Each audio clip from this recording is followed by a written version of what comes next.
From the top of my head, soles of my feet, yeah. Teach me, teach me, show me the way. Hide my face from the wickedness of this world, I pray. Take my hand, protect my heart, hide me in the shadow of your wing. Like a child, see purity in my eyes. Allow me to sit at your feet. Hear me, hear me.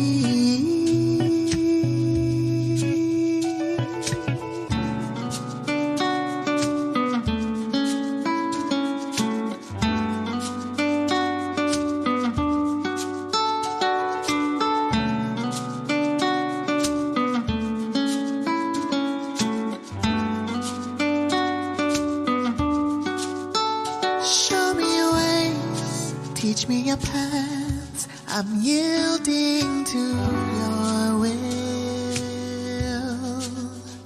Your loving commitment will endow me, surround me in my coming and my going. Cleanse me, purge me. I want to be white as snow, so I may testify of your love to those in search of you. Show me the way. You desire truth, the inward parts you make me know you. Take my hand, casting all my cares, refresh me with the waters of life. Like a child crying softly, forgive me. Allow me to approach your throne. Know me, yeah. Know me.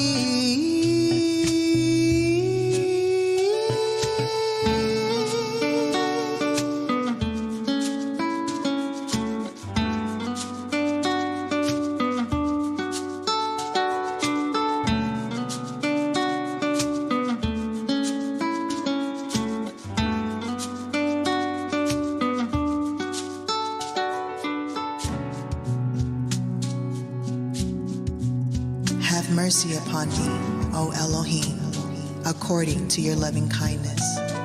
According unto the multitude of your tender mercies, blot out my transgressions. Wash me thoroughly from my iniquity, and cleanse me from my sin. For I acknowledge my transgressions, and my sin is ever before me. Against you, you only, have I sinned, and done this evil in your sight, that you might be justified when you speak, and be clear when you judge. Behold, I was shapen in iniquity, and in sin did my mother conceive me. Behold, you desire truth in the inward parts, and in the hidden part you shall make me to know wisdom. Purge me with hyssop, and I shall be clean. Wash me, and I shall be whiter than snow. Make me to hear joy and gladness, that the bones which you have broken may rejoice.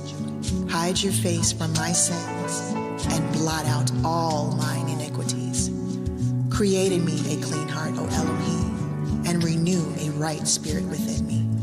Cast me not away from your presence, and take not your Holy Spirit from me. Restore unto me the joy of your salvation, and uphold me with your free spirit. Then will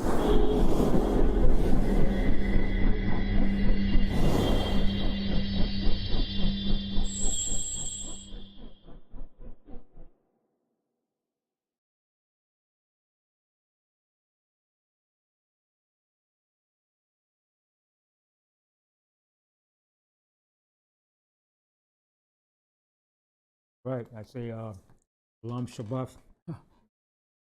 Shalom Shabbat, boy. That was a struggle, boy. Every time, man. Every time we always have a problem, man. Technical difficulties, but we're gonna prevail and we're gonna continue, man. I say shalom to all Israel, far and near. Shabbat shalom. As we see the events that's been unfolding in the earth, current events, horrific violence, the genocide of one group of people by a superior power that's claimed to be the oppressed, when they're not the oppressed, they're the oppressors. All right? But this is what the European powers do. They oppress the people of the earth and claim that they're the oppressed. Right? They use their justification and their might and power to downtrodden the poor of the earth. Right? And justify to say it's for because they're being threatened to keep their existence going. That's the number one talk and propaganda they always use to justify their evil. But everything has a time period, right? Wickedness and evil has a time period. It has a stamp date, right? And like the old saying, people say, what comes around goes around. But the judgment is at hand. So we see that what the so-called Jews in the land of Israel are doing to the Palestinians by virtue and right of the United States government that gives them the carte blanche to do what they're doing.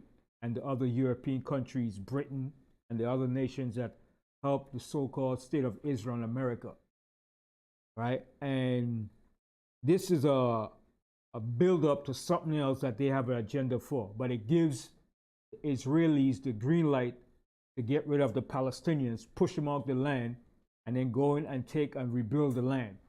First you bombard it, you destroy it, then you come in with your big corporations and your industry and you rebuild the land and you take it over. See, the Gaza Strip, that area of the Gaza Strip and West Bank is a strategic area, right? It would be good for big resorts, for the big companies. Also, it will give access to the oil ports for gas that's been found off the Gaza Strip. That will create an oil port for Israel, right? And it will make them more efficient than depending on the other Arab nations, right? So it's all part of a strategic plan, and it's also part of their plan that they're using to target Iran, right? So today's subject is Iran in the crosshair of America's target? And this is the plan, right? Iran has long time been a rival against the United States.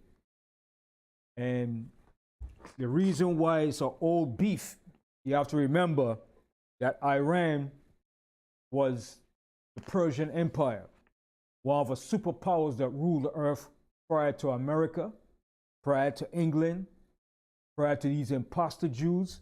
The Persian Empire was once a superpower that ruled after the Babylonians were taken down. And the Persian Empire ruled for a little over 200 and something years, from around 536 BC to about 330 something when Alexander the Greek came on the scene and took them down. So they ruled for a little over 200 and something years as a superpower, right? When we read about the Persian Empire, I just want to give me a scripture, Tariq, in our Bible. I want to share something here about the Persian Empire, because Iran today, Iran represents the Persian Empire, and that name, Iran, was changed around 1932, 1935 by Shah Pahlavi. He changed the name of that country from Persia to Iran. All right. So I want to show you how great the Persian Empire was at its height of its rulership. Let's go to the book of Ezra. Ezra, the second chapter in the Bible.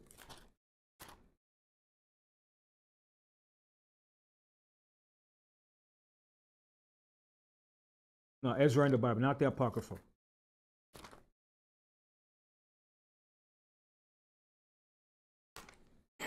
Ezra, the first chapter, right? Okay, let me see. Persian Empire. We'll go into a little modern day history about Iran.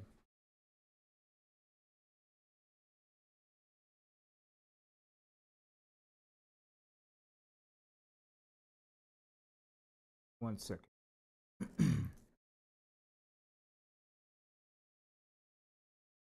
Matter of fact, that's Esther. I'm sorry, Esther. Incorrectly. The book of Esther.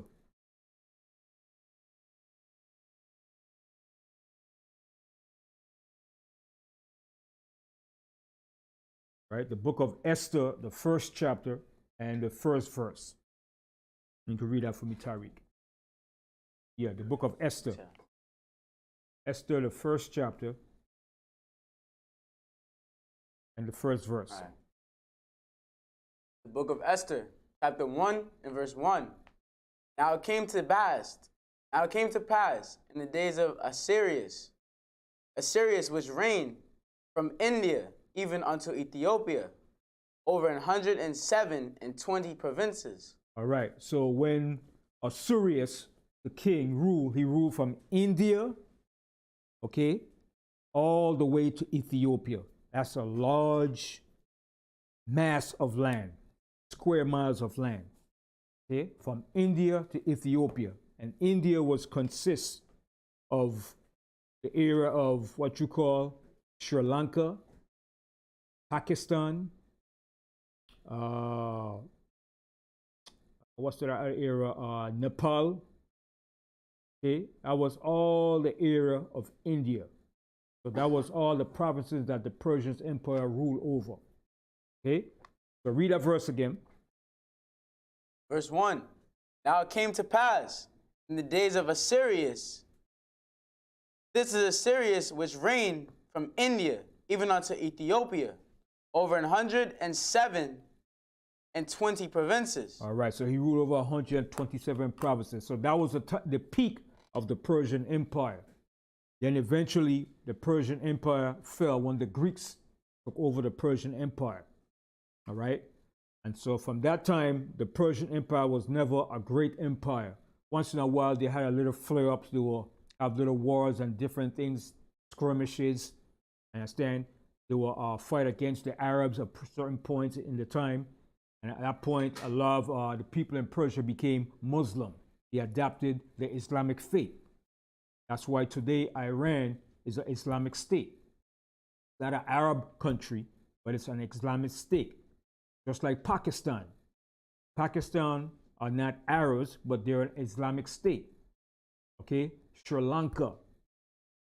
Okay? Parts of Sri Lanka. Part of what's this other area over there? Parts of Nepal, and the other part down there by these people again. They are Bangladesh. Bangladesh. About 100% of Bangladesh is Muslim, but they're not Arabs. They're also from the Indian continent. Okay, and most of them, I should say all of them, practice Islam, but they're not Arabs. Then you have over in Indonesia, where about 98 to 99% of the people is Islamic. That's the largest Islamic population of Muslim that's in a non-Arab world, in Indonesia. Okay, so the Islamic faith was spread all over the face of the earth, even in parts of Europe. They're Islamic. So the Persian Empire became an Islamic state. Now, when that happened, you had, like I said, you had skirmishes and so forth, wars, fights, you know. Parts of India remain either Sikh, Hindu, Buddha, and all sorts of stuff. So in the process of that, while the British was occupying India, the British came up with a plot and an idea to separate India, and they made one part of it Pakistan. And they made Pakistan the Islamic state.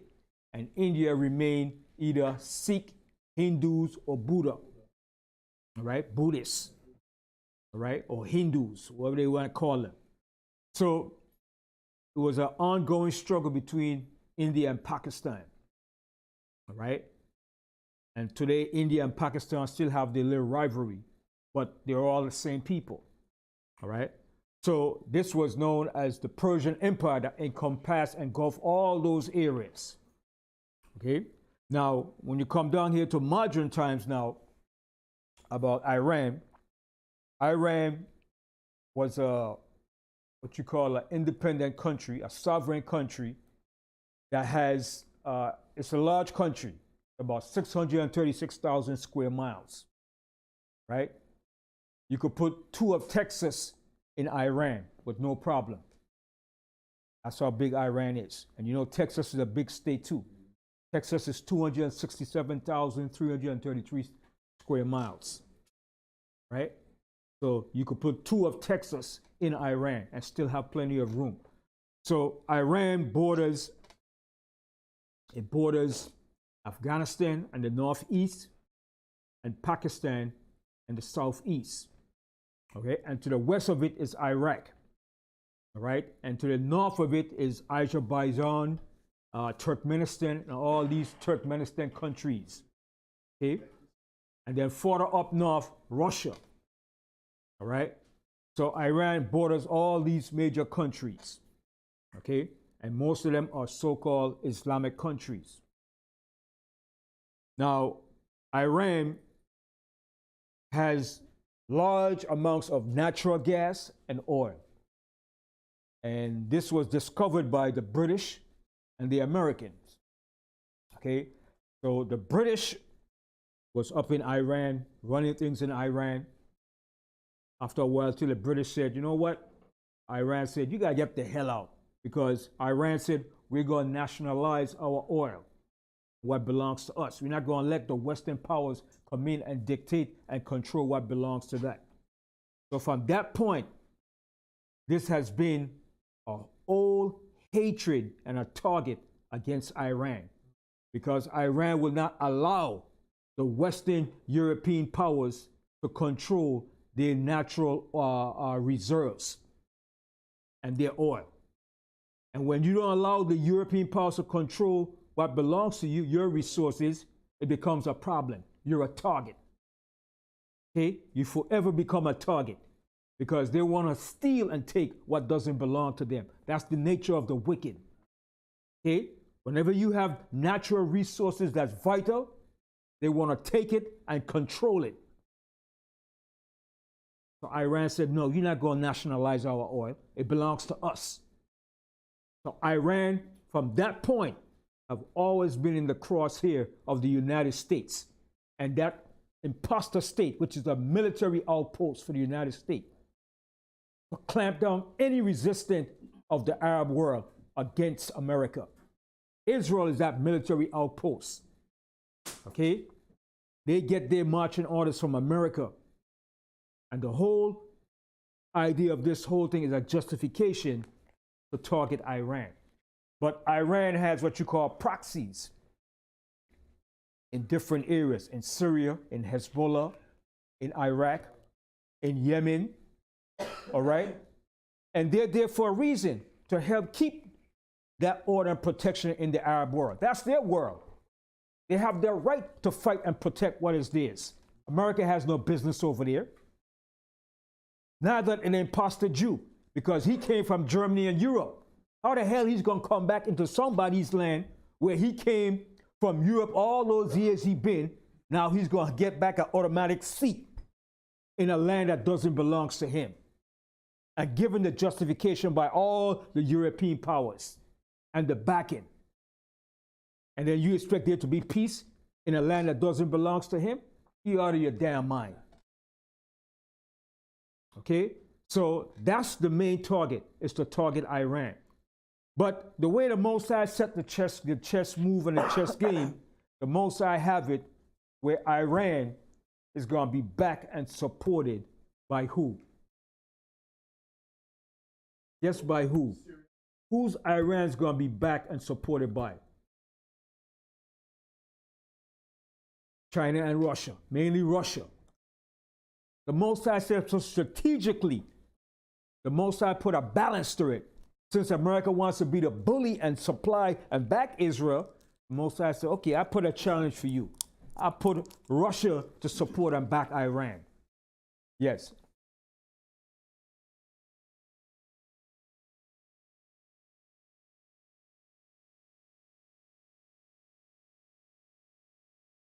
Started fighting prior to It's coming in. It's coming in closer to where the Most High wants to have them dragged into that point. Okay? Yes, Yahweh. Program.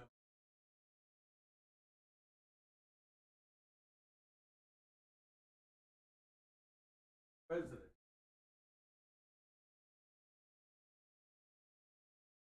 And did that. They had Russia.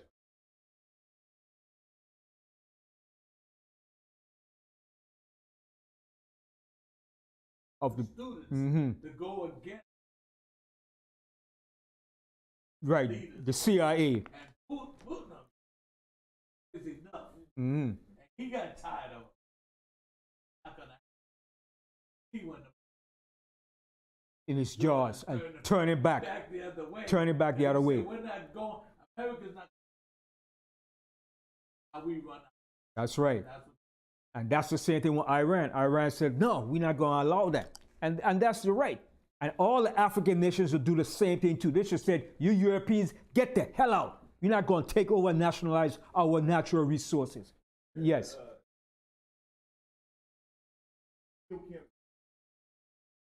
Right. Yeah. You understand? Yes. Malena also Yes. is rising up. He's speaking against it, yeah. Because all South Africa is going to be joined with Russia too. A lot of African nations are going to be joined with Russia too in this confederation. See, the Most High is putting the chess piece in places because this is a global geopolitical war. Okay? Russia is a self-sufficient country. Russia has a lot of oil, but Russia needs allies to sell its oil. Okay? All those countries over there, India, Pakistan, all of them import large amount of oil from Russia and the so-called Middle East. India imports about 90% of their oil from S&P, from Russia. Okay? Pakistan imports their oil from the Saudi Arabia and the United Arab Emirates. Okay? So all the nations in that area needs the oil. That's the strategic hooks that the Most High is going to put into the nation's mouth. Because everybody's going to be jockeying for position to get control of the oil. When this war intensifies, you know Iran is going to lock off the Strait of Hormuz. And that's going to create a problem. If you can't get oil to fuel your economy is going to go down. Okay? You can't move your trains, your cars, nothing. So everybody needs that oil. That oil is the blood, line, and life to everything in the world.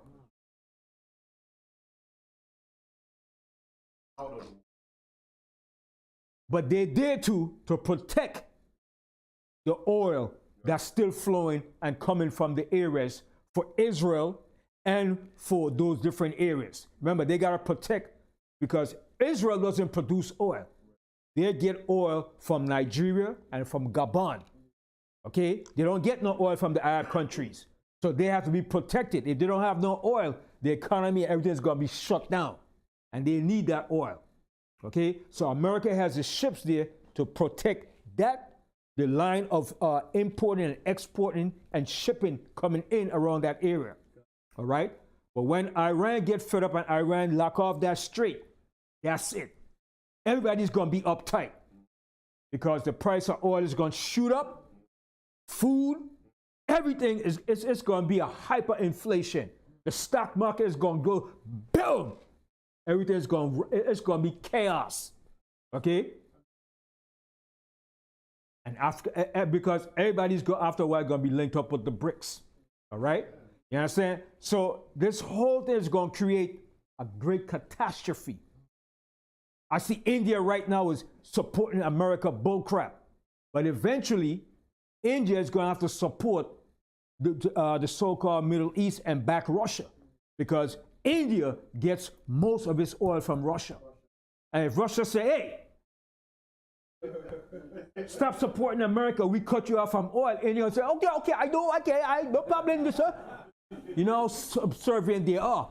When the British was there, the British was duking, the British kicked the hell out of their behind. And the British call them a bunch of subjects and coolies. The British dissed them, man. Then Gandhi up there, peace, peace, peace, peace, peace. Then his own Hindu people kill him. Because they said, listen, that's not going to work. You can't talk no peace with the British when they're killing us. You understand? So the British disgraced and humiliated them when they took over and ran India, man. Okay? So everybody's going to have to choose a side eventually when this thing intensifies. So, yes, yeah. Yes. Yes. It's happening yeah, because Turkey is going to be joined with Russia too. Turkey is going to be joined with Russia. That's another large Islamic country too. You understand? About 100%, maybe 99% of the people over there are Islamic. Okay? So it's a big confederation of the Islamic world and the Arab world. Okay? And Saudi Arabia too, they are like the ass wipe for America. Okay? But eventually, they're going to shift sides too. Okay? But you got to remember too, Saudi Arabia is jockeying for position too. Saudi Arabia is a rich country. And it has a big, strong military too. So everybody in that area is jockeying for position. All right? And if Saudi Arabia could gain more people on their side, they could have a great army and great power to control that region. Understand? Because in Saudi Arabia, America has its base in Saudi Arabia. Okay? There's base in Qatar. All right? There's base over there in Syria and base still in Iraq. All right? But eventually, the tide of this war is going to change. And everybody's going to start to choose sides. And America is going to be the hated side eventually. Because the Most High tells you in the prophecy, he's going to put it in the spirit of the other nations to hate this whore. And they're going to burn this whore with fire. So eventually, everybody's going to start to choose sides eventually. All right? So Tariq, let's read this history, brief history. I want to read a brief history in this book called, read the title, Tariq. Diplomacy by Deception by Dr. John Coleman. Okay, now go to page 85 and read that part. Now listen, I want you all to listen good to this here now. Go ahead. But by 1951, the nationalistic mood sweeping the Middle East, which had begun in Egypt, where Col Gamal Abdel Nasser was bent on ousting the British from control of the country. Okay, so that goes right in with in the book of Obadiah, the first chapter, where the Most High said, an ambassador amongst the heathen is sent. That ambassador was Gamal Nasser. In 1951, he rose up in a pan-Arab coalition to chase out the Zionist movement and the European powers from the so-called Middle East. All right? So read that part again. But by 1951, the nationalistic mood sweeping the Middle East, which had begun in Egypt, where Col Gamal... It started in Egypt, okay? And that's where Hamas was formed. It was formed from Egypt by the Egyptian Brotherhood, okay? Go ahead. Where Col Gamal Abdel Nasser was bent on ousting the British from control of the country. See, they wanted to get the British out from controlling the country, controlling their natural resources, which is the oil. And the Most High blessed the Arab countries with that oil, the children of Ishmael. Okay? And that's a strategic blood life to the whole world. Okay? The whole world runs off that oil. Continue. Spread to Iran as well. At this time, a genuine Iranian patriot, Dr. Mohammed Masagda emerged to challenge church. Right. So Mossadegh rose up. All right. He was the leader of Iran during that time. All right. Go ahead. Emerged to challenge Churchill's puppet government. Mossadegh main thrust was to break the power of the foreign oil companies. See, his main idea and thrust was to break the main power struggle that the British had over the Iranian oil companies. Because the British was up in there, they was up in Iraq, they was up in there controlling their oil.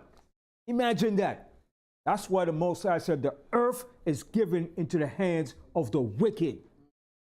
Okay, he controls everybody's resources. Go ahead. He judged the mood of the Iranian people as ripe for such a move. See, he judged it right, and it is right. It's their right to control their own resources, not no foreign country. And that's what all the African nations should do. We're going to control our natural resource. The gold, the diamond, the cobalt, and everything that belongs to us belongs to us. It doesn't belong to the Rhodes. It doesn't belong to the Oppenheimers. It doesn't belong to the De Beers or none of these European powers. And they should kick them out. That's right. Get them the hell out. That's right. Africa should not be a poor nation. With all that resource and wealth they got, the people catching hell. Over in Niger, the people don't have full electricity, and Niger fuels uranium to all the European countries to get electricity. How the hell you produce uranium and you can't have electricity for your own people in your country, but yet you're giving uranium to fuel all the European countries? That's a damn shame. And them African leaders, the puppets, need to be booted out. That's right. And that's what's happening now.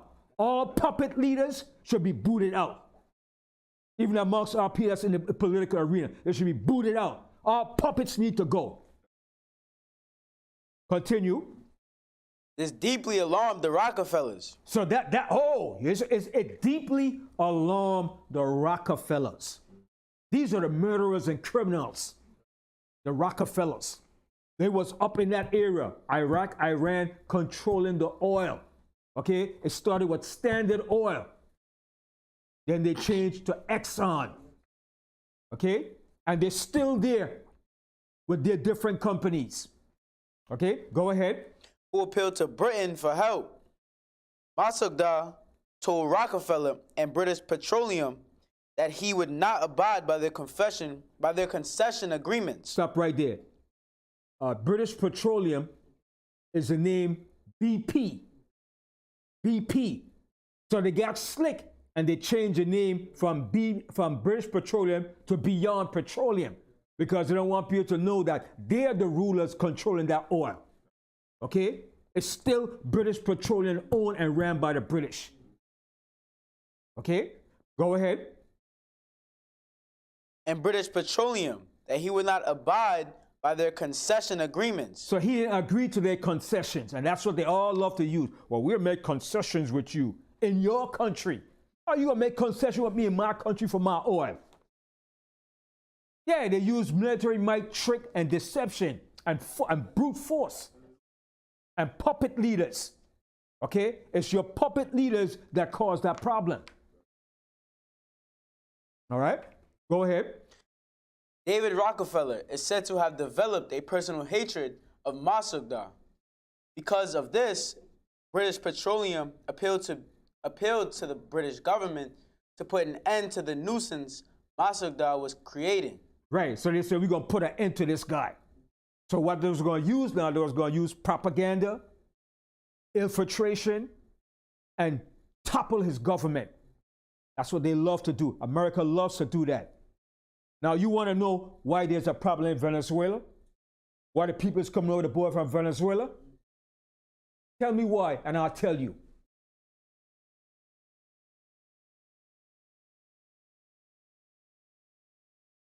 So they topple Venezuela and kill Chavez.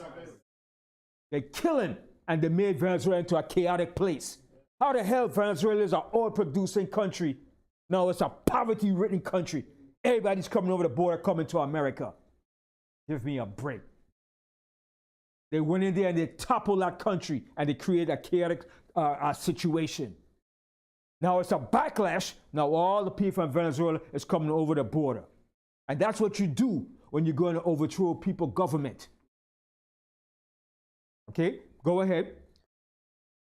Churchill, eager to comply with the demands of the Seven Sisters oil cartel, made up of the 7 major British and American oil companies in the Middle East. The 7 major oil companies run by America and Britain. Okay, and eventually I'm gonna name those 7 major companies that are still today that has a monopoly and control of the oil. Mobil, Texaco, Aramco, Exxon, BP, Shell. Right? Esso is the name they use in Europe for Exxon. That's the name they use in Europe, Esso. Right? But Exxon is used over here. These are the major oil companies that's still controlling the oil business around here. When you go to all the gas pumps, look at those names and see who runs it. These same devils. Okay, go ahead. A talented, well-educated, and astute politician from a wealthy background, Mossadeghd's desire to help the Iranian people. See, whenever you have a desire to help your people, that's when the problem comes in. That's when they say, no. Once you're willing to help your people and develop your country, they put a stop to it. Just like they did to Gaddafi. Understand? And Chavez. Gaddafi had Libya go. Gaddafi made sure the people in Libya was fed, clothed, electricity, education, money, everything. And no homeless. And he had the people in Libya taken care of. Getting medical benefits, everything. Okay? And they said, nah, we got to hijack Gaddafi, give him a bad name, say he's a terrorist. All right? Propaganda against him, and eventually destroy and topple his country. And who's responsible for that? That clown called Obama. Everybody voted for him, told him, that Negro toppled Gaddafi. Okay? Our people love so much. Oh, our first black president. Okay? That's what you get. All right? Continue reading on. Mossadeghd's desire to help the Iranian people benefit from their national resource was genuine. See? That's what he wanted to do, to help the Iranian people benefit from their oil that belongs to them. And that's what you're supposed to do as a people. You're supposed to help your people with the natural resources that you have to develop your country and help your people, not to help the damn enemy and the oppressor. All right? Go ahead. In May of 1951, Dr. Mossadegh nationalized Iranian oil. See, in 1951, he nationalized Iranian oil. Once he did that, that was it for Iran. Iran was on the crosshair. We're going to get you. Okay? We're going to get you. But in the process of that, too, eventually, the United States was still able to befriend Iran to a certain degree. All right? Because eventually what they did, how devilish these people are, they used Iraq to fight against Iran for 8 years. Okay? 8 years Iraq was fighting against Iran. And they gassed the people in Iran and the Kurds. And that was backed by the United States using Saddam Hussein. Okay? So the only reason why they did that was to weaken Iraq and Iran so they won't be a threat to Israel and to keep access and control of the oil. That's called using deception. By deception, you make war. Okay? And that's the way they always operate. Create wars in country and go in and control the resources, just like they did in Africa. Create the wars with the H.O.D.C and the Tutsi. Remember that war you had back in the 90s when there was a genocide over there? It was for the British and the Americans and the other European countries go in and steal the natural resources of Rwanda. Okay? Bunch of criminals, man. and calling somebody a terrorist. Go ahead. An international advertising campaign was launched against Mazda. See what is a what? An international advertising campaign. An international advertising campaign was raged against Mossadegh. Disinformation, misinformation by the propaganda machine of the CIA, the MI6. All right? Go ahead. Who was depicted as silly little man. See, they depicted him as a silly man. That's what they do, man. Once you have control of the media, you have control of the minds of the people. You can mold the people to your benefits, to what you want them to believe. It's called social engineering.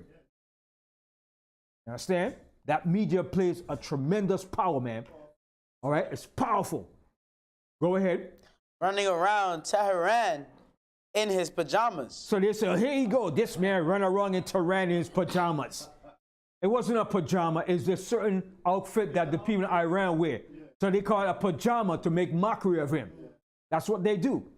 You understand? They make mockery of you. Call you monkeys, uncivilized, buffoons. Okay? They make mockery of every nation that's not white. All right? And that term, gooks, it didn't just start from Vietnam and Korea. When the Americans went down to Haiti in the 1915s and overthrew Haiti, they were calling the people in Haiti gooks. And they took that when they went over to Vietnam and Korea. Okay? That's the hatred that they have for non-white nations. And that's embedded in their friggin' DNA. They ain't gonna change. That's in them. All right? Continue. Emerged in emotion. This was far from the truth. Led by the Rockefeller oil companies. See? Led by the Rockefeller oil companies. The Rockefellers, they have big pull. Okay?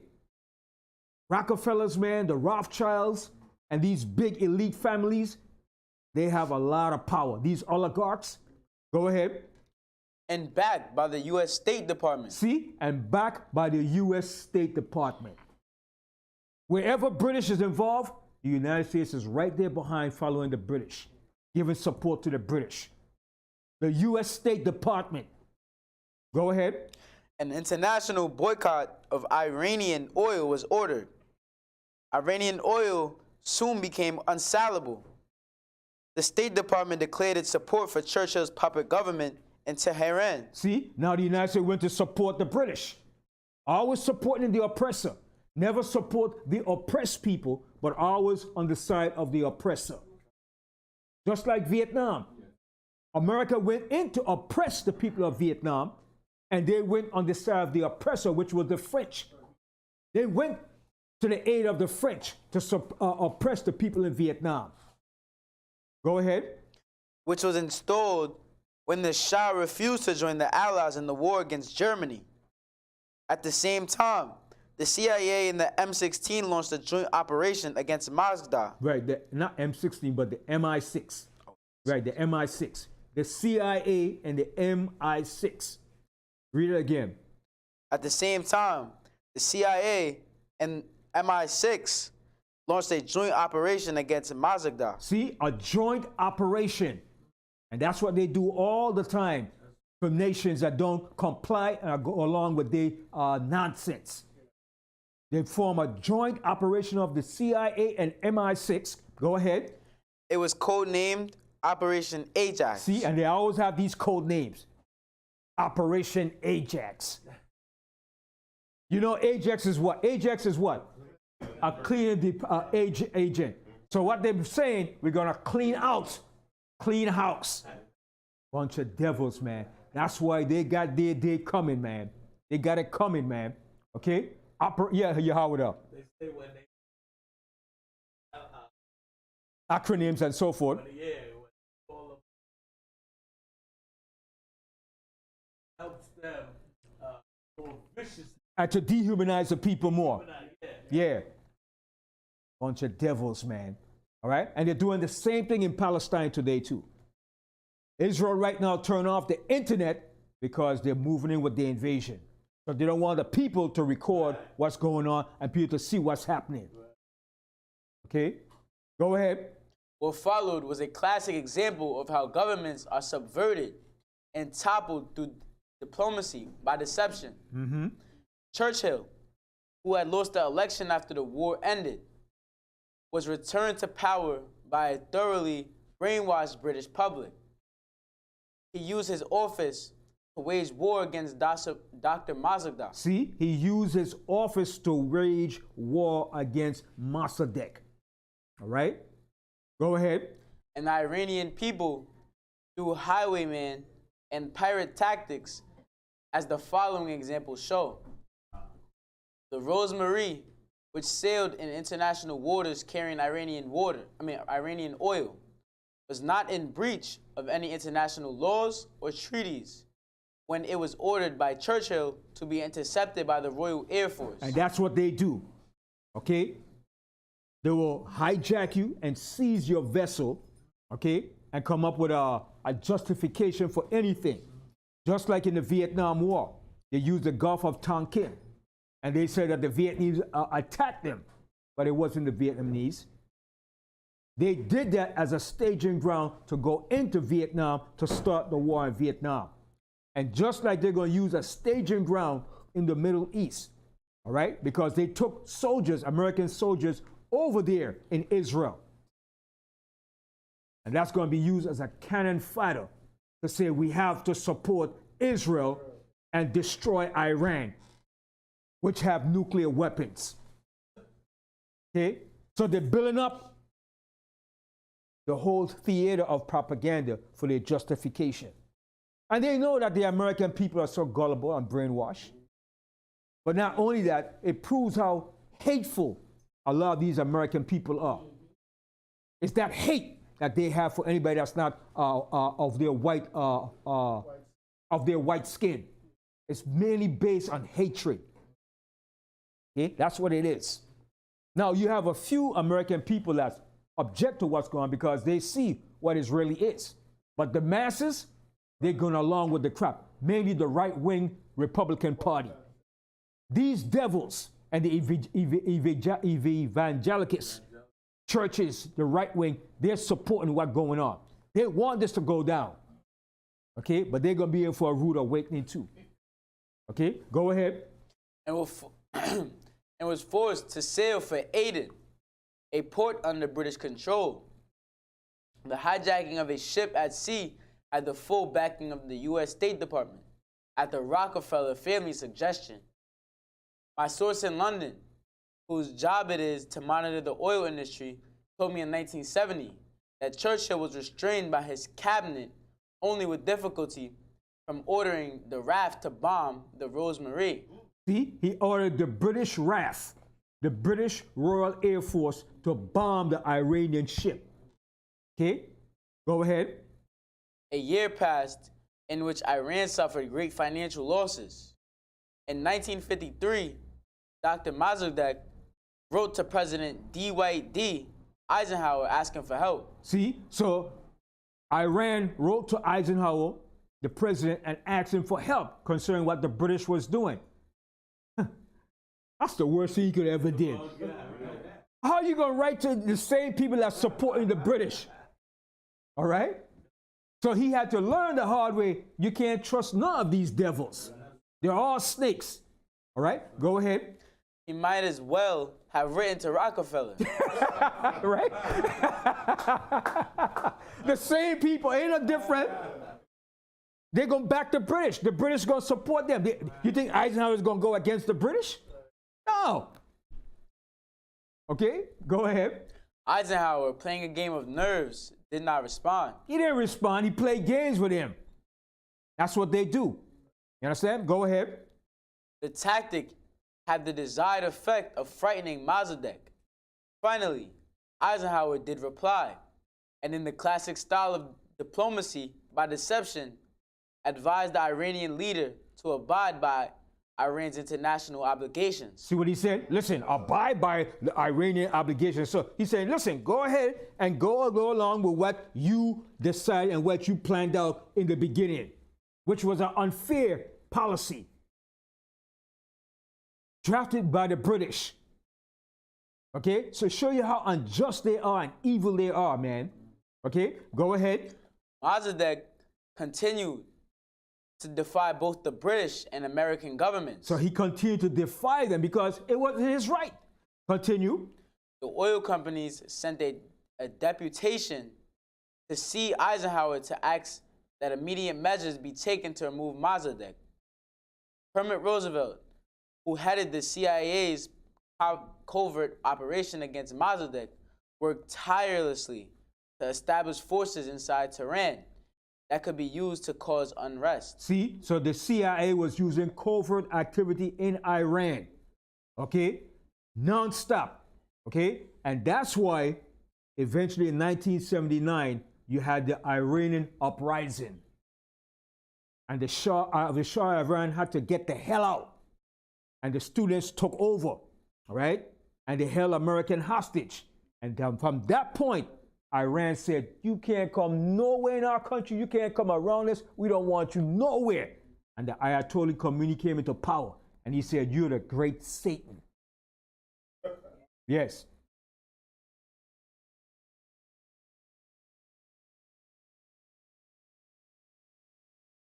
Mm-hmm. They were letting us go. Yeah. Right. Because Khomeini said, we have no problem with you. You understand? Ayatollah Khomeini said, we have no problem with you.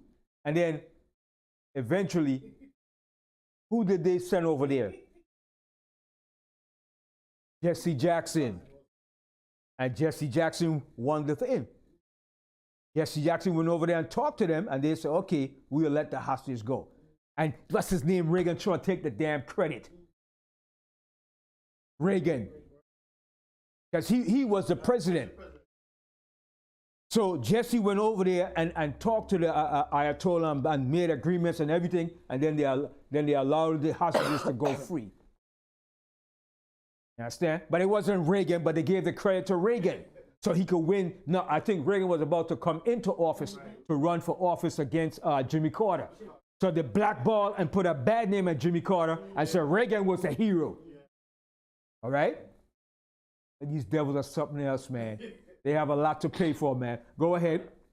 Large sums of money, said by my source to have amounted to $3 million, changed hands. In April of 1953, Shah Mohammad Reza Pahlavi, under intense pressure. So that's when the country was changed to Iran. The name was changed under him, Shah Pahlavi. All right? Go ahead. Under intense pressure from the international bankers, tried to dismiss Dr. Mazouda, but the attempt failed. The CIA and MI6 equipped army of agents started to attack the military.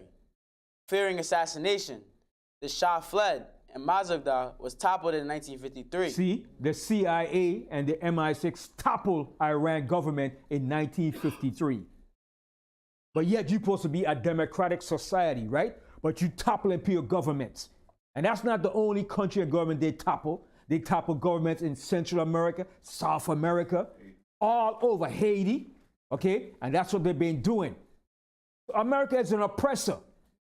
America is not a liberator for nobody's freedom. They're an oppressor to continue their hegemony and control over your resources.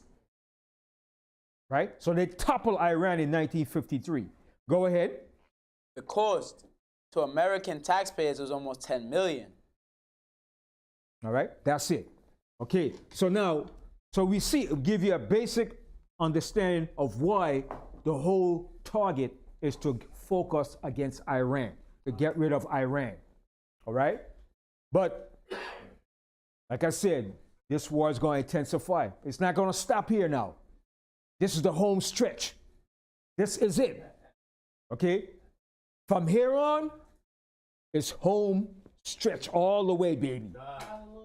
Okay? It's no turning back now. It's nowhere you can put the genie back in the bottle. That genie is out and it's dancing. Okay, remember? I Dream of Genie. Dun, dun, dun, dun, dun, dun, dun, dun. When the genie came out the bottle, that genie is out the bottle now. Okay? And notice when that genie looked like a genie, what did it look like? Like an Arab, right? Like an Arab coming out of the bottle, right? An Arab woman dancing, all right? A genie supposed to represent an Arab, okay, or a Persian person, okay? So now the genie is out the bottle and there's no stopping it now. Now it's gonna spread now. It's just a matter of time, okay? And when they start that bombing campaign in Hezbollah, it's on. And you from there, it's gonna go to Iran. And once they attack Iran, it's on. Russia is stepping in. Russia is gonna step in because Russia is gonna back and support all of these nations. Okay? So that's a chess piece and a chess move that the Most High is making using Russia and the Arab and the Muslim world. It's putting a balance to it because America is a superpower. And guess what? And while this is going to go on too, you better believe China is going to take Taiwan.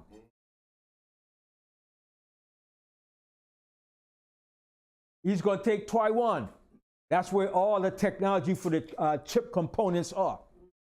All right? And he's going to, it's his. Well, first of all, Taiwan is his.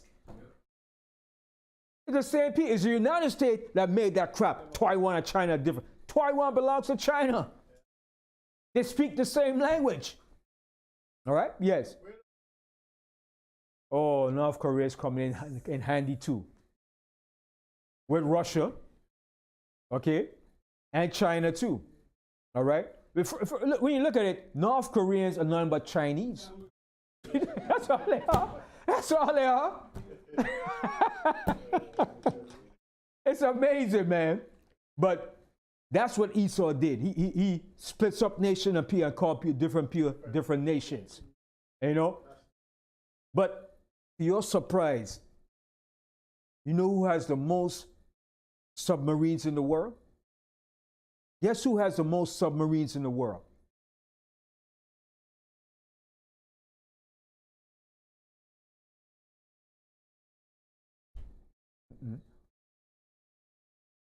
I just mentioned the name.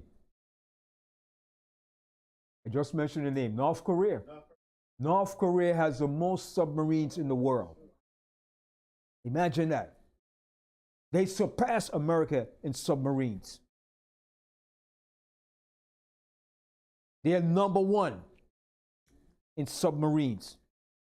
Then number two is the United States. No, number two is China, then the United States, then Russia.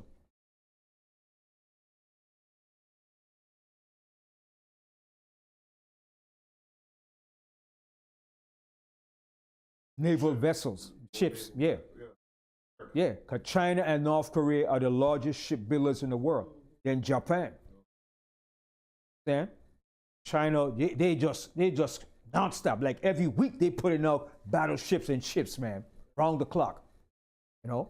But North Korea has more submarines than the United States. I was shocked. I was like, damn, how the hell the United States been around as a superpower longer than North Korea, and North Korea surpassed them, man. That shows you, man, that while America is doing their crap, the other nations were secretly doing their thing on their side, man. And I showed you, like the scripture said, when the Most High said, let the weak say I'm strong. The weak represents those other nations that are not superpowers. Because they're going to be dragged down into that war too. All right? Because China, remember, doesn't produce oil neither. China gets lots of their oil from where?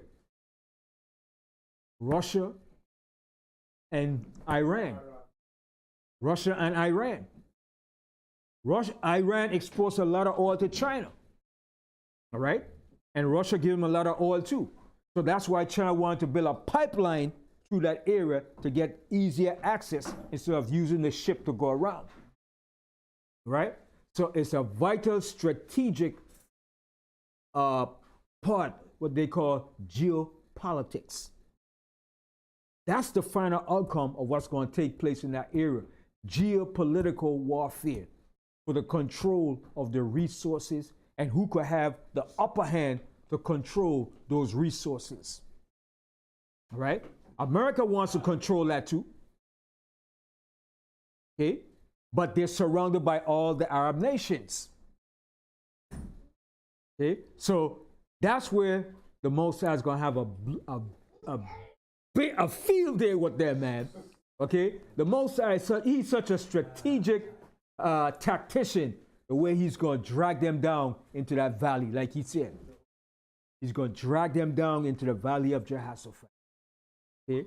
And he's going to plead with them there, man. Okay? Because it's all about strategic national resources. Yes.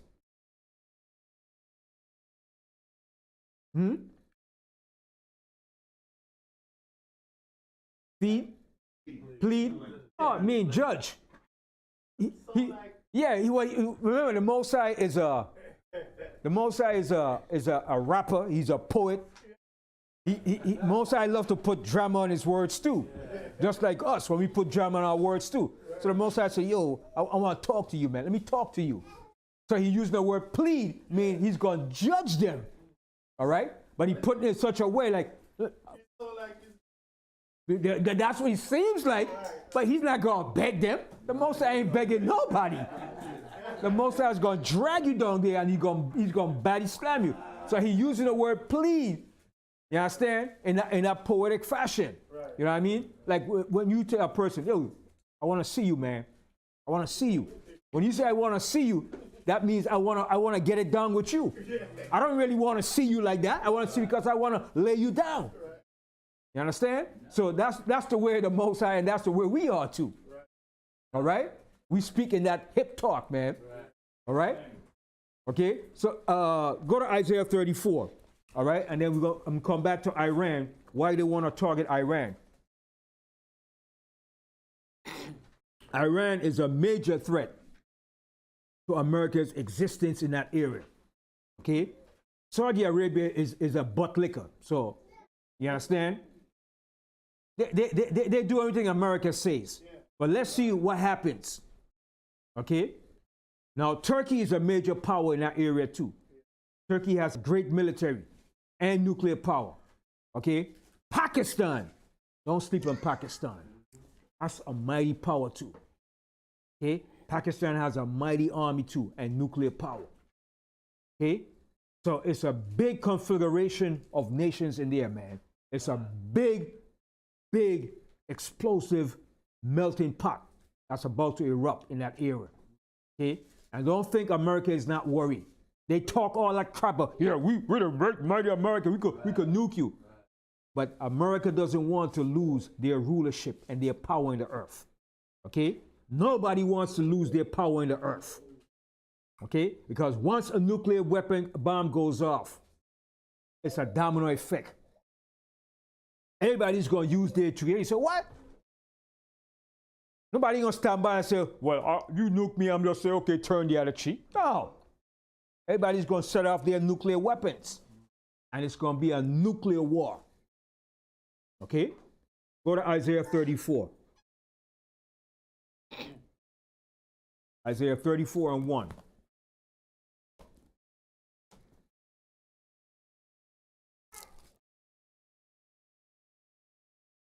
All right, Terry, kick it off.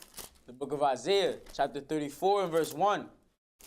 Come near, ye nations, to hear, and hearken, ye people. Let the earth hear, and all that is therein. See, and that's how the Most High want to plead with the nations.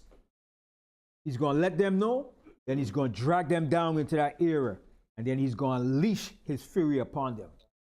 All right, go ahead. The world and all things that come forth of it.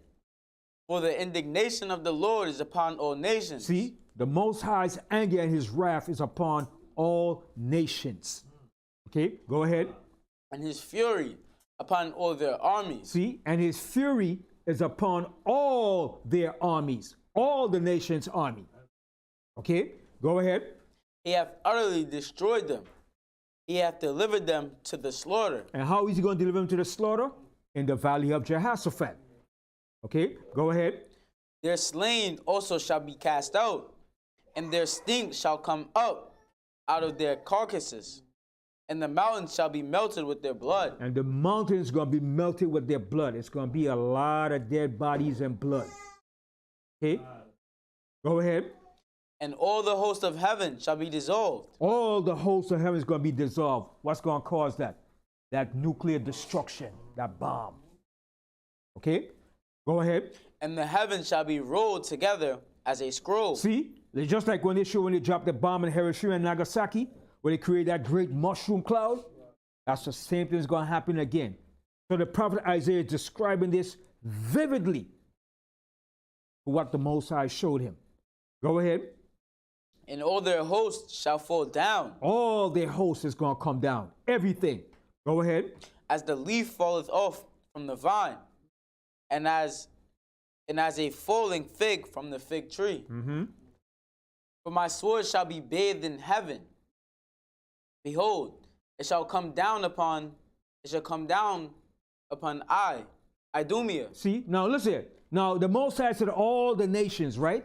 But when it gets to this point, he specifically singled out one particular group of people. Because this is the main one that he has the beef with. Understand? He said upon Idumea, which is the Edomites. Okay, go ahead. And upon the people of my curse. See, upon the people of his curse. Go ahead. To judgment. To judgment. Okay, go ahead. The sword of the Lord is filled with blood. It is made fat with fatness, and with the blood of lambs and goats, with the fat of the kidneys of rams. For the Lord hath a sacrifice in Basra, and a great slaughter in the land of Idumea. See, and a great slaughter in the land of Idumea. Why Christians don't read this here? Why they don't stretch us and read this in the churches? They say, well, no, this is God saying this? They don't want to read this here. Okay, go ahead. And the unicorns shall come down with them, and the bullocks with the bulls, and their land shall be soaked with blood. See, and their land going to be soaked with blood. Because when they read this, they have to tell the people who are the Edomites. And then if you tell them who the Edomites are, everybody going like, oh, damn. So they have to keep this quiet. They can't, well, the Edomites are not here no more. But if that's the case, why does it say the Most High said his sword is going to come down upon Idumea? He's let you know this hasn't happened yet. Right. This is a future, this is yet to happen. Future prophecy. He said all the nations, but then he singled out one particular nation. Specifically that nation. Because that's who the Most High has a great beef with. Okay? Hold that and go to Ezekiel 36. And we're coming right back here. Ezekiel 36.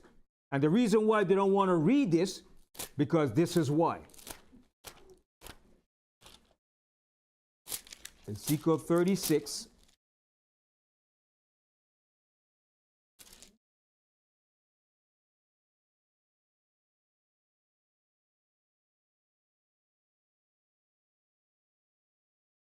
And 5. Yep. Book of Ezekiel, chapter 36 and verse 5. Therefore, thus saith the Lord God, surely in the fire of my jealousy. What is the fire of the Most High jealousy? The wrath and the destruction. Okay, go ahead. Have I spoken against the residue of the heaven of the heathen? Who's the residue of the heathen? We're gonna find out who's the residue of the heathen. Go ahead. And against all Idumea. Who? All Idumea. And against all Idumea, the Edomites. Okay, go ahead. Which have appointed my land into their possession with the joy of all their heart. Who's in the land? Who's in the land right now possessing the land of Israel? The Edomites. They are possessing the land. Read that verse again. Verse 5.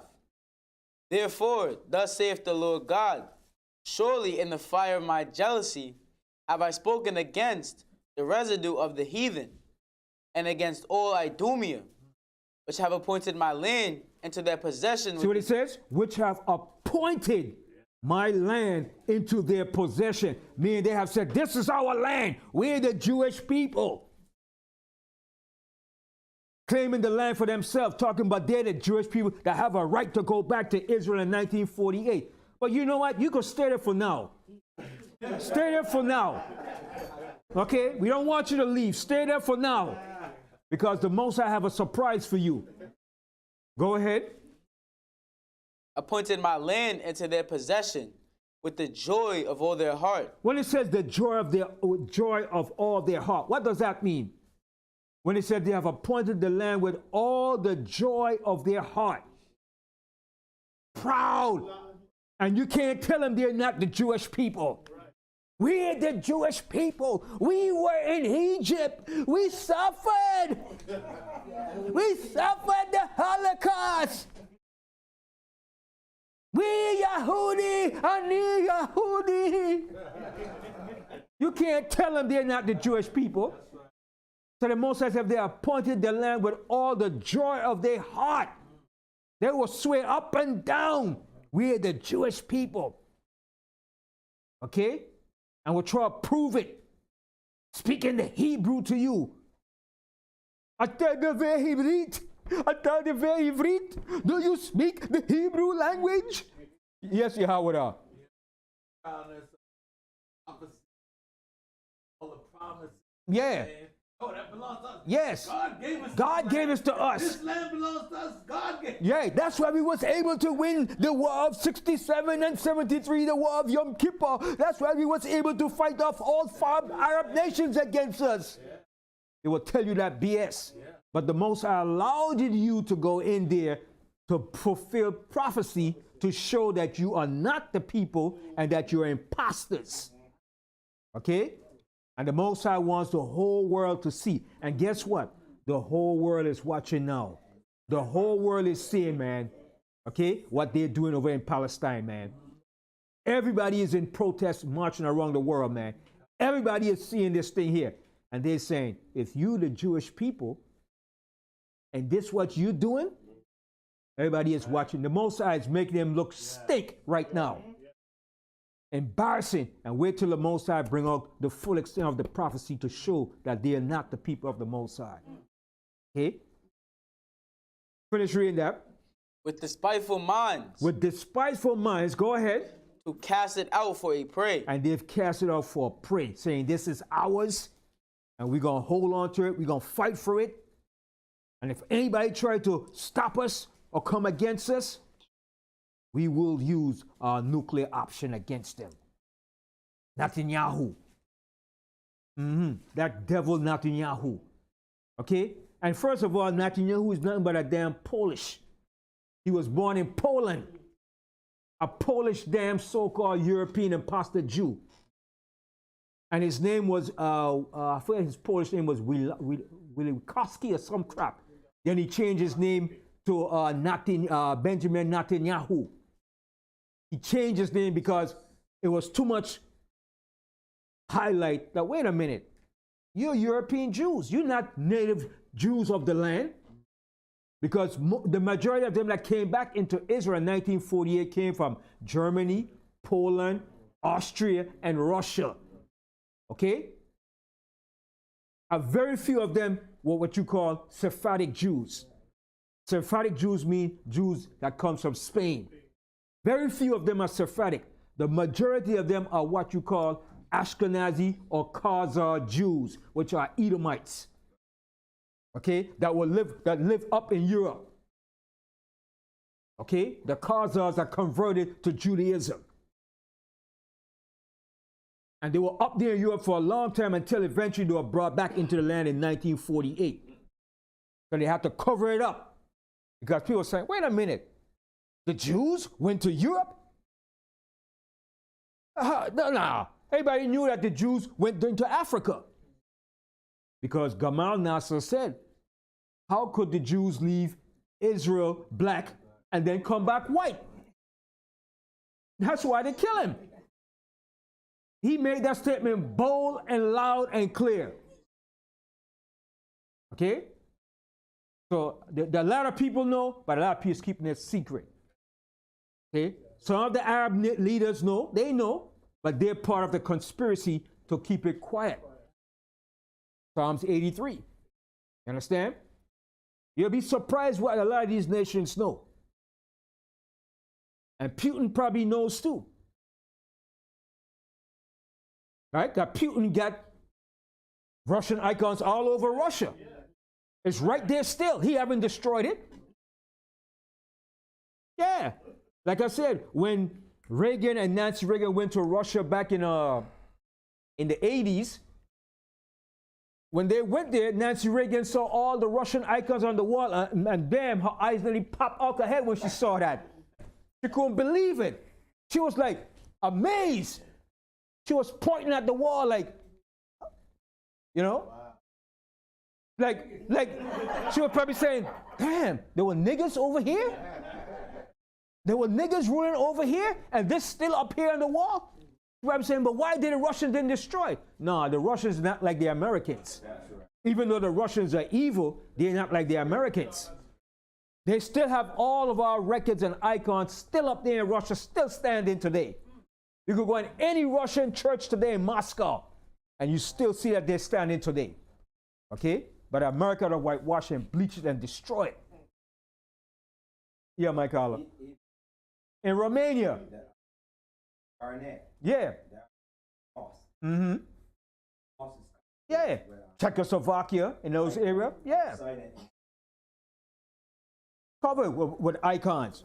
You understand? So a lot of them know, but they are part of that conspiracy to keep it quiet. Okay? I won't be surprised some of the Palestinians know too. Because they're being used as cannon fodder too. Yes.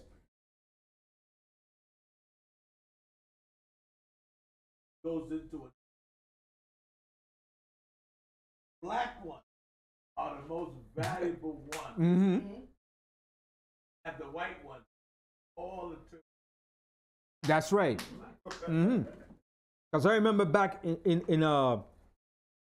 the late 80s when we were downtown teaching in Brooklyn, and we was teaching, and Yashuan was teaching. I was reading from Anabra.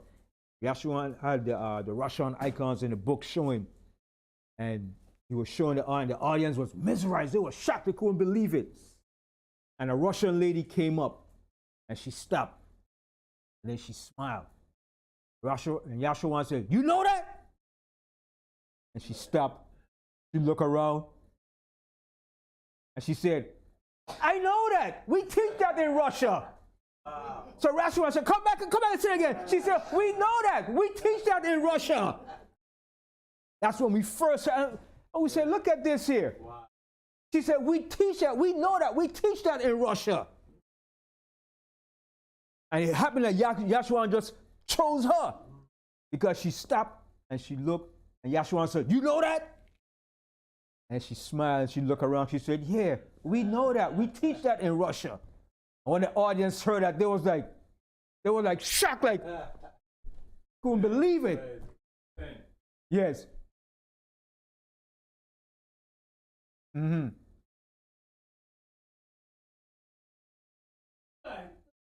Mm-hmm. Wow. Mm-hmm. Right. Yeah. You'd be surprised in Russia, man. They know a lot of the history, man. Okay? They know more of the history than a lot of these people over here. Because we left the icons on the records over there, man. Okay? Even in Italy, in Rome, in the catacombs, when my sister went to Rome on a class trip in '79, when she went there, they went down to the catacombs and she forgot to bring her camera. Forgot to bring her camera, man. And when they went down to the catacombs, because they had white students over with them too. So when they were in the catacomb and they had this, the tour guide was a German. A German tour guide.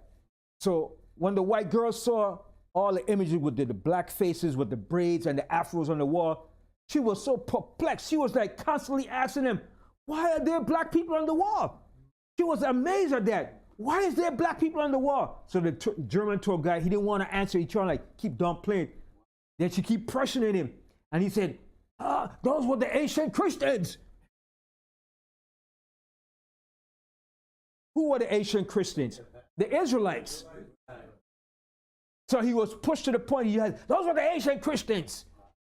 But the white girl was pressing him. She couldn't believe it. She was amazed. And my sister said she saw it, and she saw it, she couldn't believe it neither. But she didn't have her camera. And when she told me that, I never forgot that, man. You could have seen the depiction of it with the afros, the braids, in the catacombs of Rome. In no way you could deny that when you see it, man. Okay? Because you know we love to do graffiti. That's our thing. Draw images, and we drew ourselves in the walls in the catacombs. The catacombs are underground burial grounds, man, where we hid ourselves from the persecution of the Roman Empire. And we was living underground, man. Okay? We drew and left those pictures of ourselves, man. When she told me that, I was like, I never forgot that, man. I was back in 1979. We went to a class trip to Rome. All right? So the records and all the facts are right there, man.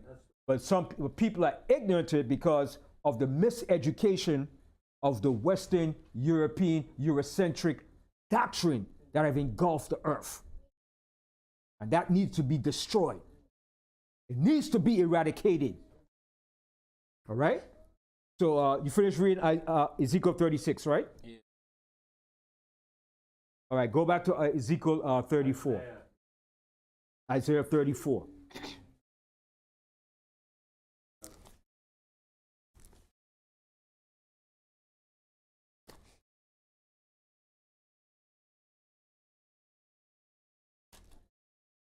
Can you read it from 8?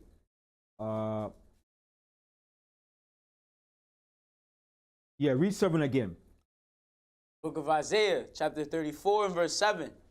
And the unicorns shall come down with them, and the bullocks with the bulls, and their land shall be soaked with blood, and their dust made fat with fatness. For it is the day of the Lord's vengeance. See, it is the day of the Most High's vengeance. That's how he's going to plead with them. It's his vengeance. Okay?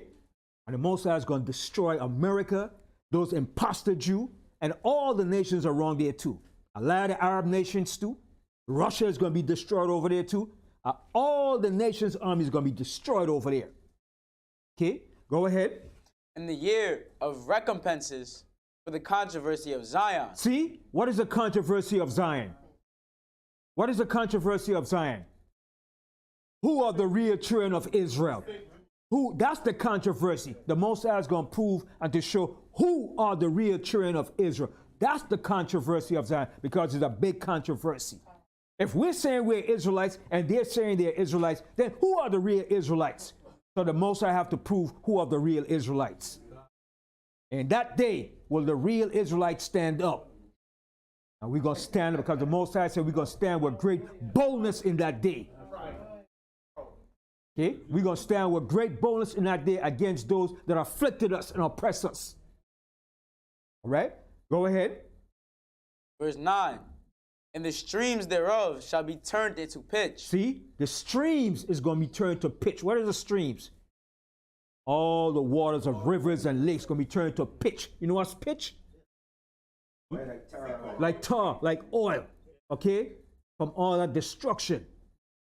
Okay? Go ahead. And the dust thereof into brimstone. Check that out. The Most High is giving a vivid description. And the dust, like brimstone. You go to Sodom and Gomorrah, and you see that destruction, and you go and you could just touch it, and it comes loose, and it's nothing but brimstone. And you could put a match to it, and it will light. From the destruction the Most High put on it, that's what it's going to be like. The dust going to turn to brimstone. Okay? And the Most High left Sodom and Gomorrah as an example of what he's going to do to America. A prime example. Okay? Go ahead. And the land thereof shall become burning pitch. See, it's going to become a burning pitch. It's going to be burning for a long time. And you know, when you burn oil or pitch, it burns for a long time. Okay? Example of that is when in the Gulf War, when they was burning the oil fields, it burned for a long time. Okay? And this place is going to be turned into a pitch, man. Okay? Go ahead. It shall not be quenched night nor day. See, it's going to be burned for a long time. To quench me, to be put out. Okay? Go ahead. The smoke thereof shall go up forever. Means it's going to go up for a long time. The smoke of a burning, like it said in Revelation, and the nation is going to see the smoke of a burning standing afar off. They're going to see the smoke of this baby, man. Okay? Go ahead. From generation to generation shall lie waste. It shall lie waste. This is going to be a monument. A desolate waste monument. There ain't nobody going to live over here, no, but creatures only. Wild beasts. Most likely going to leave it for an example. Okay? Go ahead. None shall pass through it forever and ever. Go ahead. But the cormorant, the cormorant and the bittern shall possess it. The owl also, and the raven shall dwell in it. Right? All these different beasts and birds going to dwell in it. Okay? Go ahead. And he shall stretch out upon it the line of confusion and the stones of emptiness. They shall call the nobles thereof to the kingdom. Right. So Esau is going to call his nobles. Okay, he's going to be calling his nobles. Oh, can we come out? Is it okay? No, baby. It's over. It's over. Read that verse again. Verse 12. They shall call the nobles thereof to the kingdom, but none shall be there. Nobody's going to be there. Okay, go ahead. And all her princes shall be nothing. And all her leaders and rulers shall be nothing. Okay, go ahead. And thorns shall come up in her palaces, nettles and brambles in the fortresses thereof, and it shall be an habitation of dragons and a court for owls. See, lizards, wild beasts. Okay, go ahead. The wild beasts of the desert shall also meet with the wild beasts of the island. See, all kind of wild beasts is going to dwell over here when this space is done. Okay, go ahead. And the satyr shall cry to his fellow. The screech owl also shall rest there, and find for herself a place of rest.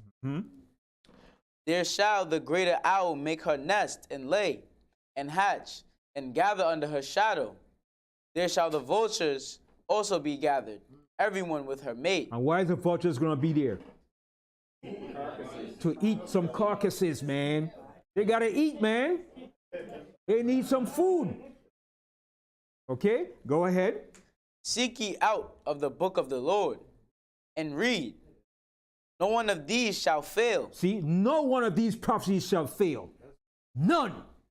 Okay, go ahead. None shall want her mate. None could mate to what the Most High said in this book. No book, nothing outside of the Bible could mate to what the Most High said. The Quran, the Egyptian Book of the Dead, the Sanskrit, and none of these books could mate and match the Bible.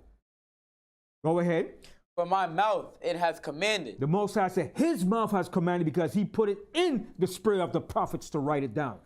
Go ahead. And his spirit it hath gathered them. And the Most High Spirit have gathered these words to put it in the spirit in the mouth of the prophets to write these things down. Go ahead. And he cast a lot for them, and his hand hath divided it unto them by line. They shall possess it forever. From generation to generation shall they dwell therein. Okay, now go to Ezekiel 38. Ezekiel 38. Why Russia is going to back Iran. Right? Ezekiel 38 and 1. So Russia is going to be that strong support and ally to Iran. Okay? Not so much that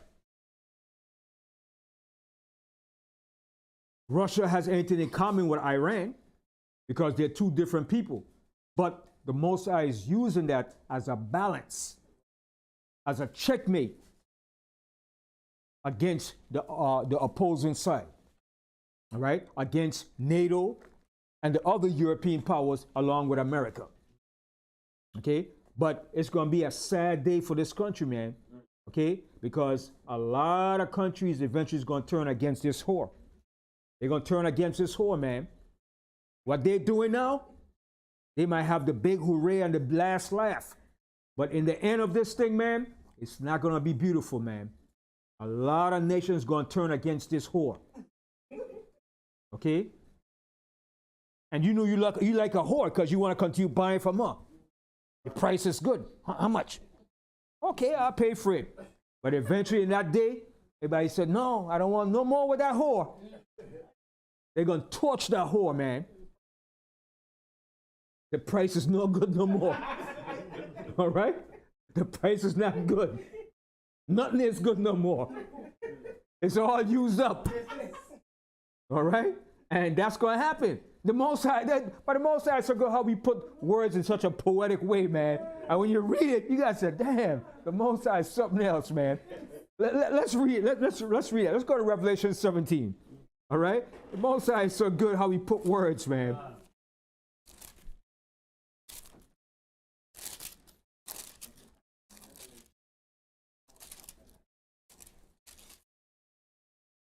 Right, Revelation 17, right? Let's go, Revelation 17. Verse 1. We're going to start here from the 15th verse. The book of Revelation, chapter 17 and verse 15. And he saith unto me, the waters which thou sawest. See, the waters, the people that you saw, the nation that you saw, go ahead. Where the whore sitteth. Where the whore sitteth. Hear the Most High say, where the whore is sitting. She's sitting up there like, yeah, pompous, proud. Okay, where the whore sitteth, go ahead. Are peoples and multitudes and nations and tongues. And the 10 horns which thou sawest upon the beast. See, the 10 horns represents the EU, all right, NATO, and all these different countries. Okay, go ahead. These shall hate the whore. It said, these shall hate the whore. They're going to hate this whore, man. And the Most High going to put that perfect hatred in them too, man. Okay, go ahead. And shall make her desolate. And shall make her desolate. How do you make somebody desolate? You strip them. You sort of take away from the economy. Okay, go ahead. And naked. And naked. You take away what rightfully belongs to them. You expose them. Okay, go ahead. And shall eat her flesh. And eat her flesh. Okay? It's not talking about literally going to eat her flesh. I'm hungry. No, it's not talking about that. Eat her flesh means they're going to eat up her resources, her economy, her wealth, her money. They're going to pimp her like Ukraine is doing. Okay? Go ahead. And burn her with fire. And then they're going to burn her with fire. After they finish using her up, they're going to burn her with fire. Okay? Because Ukraine is pimping America. They're pimping America big time. Okay? And Israel too. Israel is pimping America big time. And they know they could play and use America anytime. Anytime. They even caught Netanyahu in a speech saying, yeah, America is like a puppet. We tell them what we want and we get it. We could use them. And that's what he's doing. He's using them big time and robbing them. And wait till the American people find out they've been duped and used and pimped and bamboozled. Boy, your politicians, man, I hope they could run fast, man. I hope they could run and hide, because when the American people find out they've been used all this time, they're going to be mad. Because remember, when the British was over here, what was the British doing to the so-called Americans who were British? They were overtaxing them, right? They was taxing them so much that they got tired of it. The British wasn't really oppressing them and doing like what Israel doing to the Palestinians. The British was only overtaxing them, and they was crying just for that. We paying all that money. So imagine now when they find out that Israel was just pimping and using them, and the politicians went along with it. What's going to happen? They're going to turn against their leaders. Yes. Everybody. Yes, and still do it. But eventually, the Most High is going to pull out He's going to pull out that rug from under their feet. And the American people is going to see it like, damn, you've been playing us, man. And you know, they're going to be mad, man, because when a people really get mad at their government, they go in against their government. And the worst type of revolution is what type of revolution? Is it an external revolution or internal revolution? An eternal revolution is the worst revolution you could deal with. Okay? When your own people go against you, that's it. It's over. Okay? And that's going to happen. Yes. Overthrow the government when it become a dictatorship or oppressive. Right. You understand? And that's going to happen. It's going to happen eventually. Hold that. We finish reading this here? It shall burn the whore. Let's finish reading this here before I lose my train of thought. And then we're going to go back to where we was in Ezekiel 39. All right? Ezekiel 30. Finish reading that. Verse 17. For God hath put in their hearts to fulfill his will. Mm-hmm. See? Who's doing this? The Most High. Okay, go ahead. And to agree and give their kingdom unto the beast until the words of God shall be fulfilled. Mm-hmm. And the woman which thou sawest is that great city, which reigned over the kings of the earth. Okay. Okay. So hold Ezekiel 38 and go to 2nd Ezra, the 6th chapter. 2nd Ezra, the 6th chapter.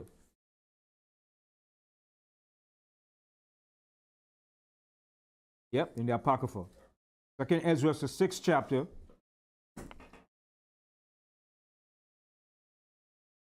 And we'll start here to start from the 18th verse. The book of 2nd Ezra, chapter 6 and verse 18. And it said, Behold, the days come that I will begin to draw nigh and to visit them that dwell upon the earth. See? And how is the Most High visiting the people that dwell upon the earth? With his judgments. Okay, go ahead. And will begin to make inquisition of them. Would they be that have hurt unjustly? See? That have hurt unjustly. Who have hurt unjustly? This beast. This European. They have hurt unjustly all the people of the earth, but mainly us.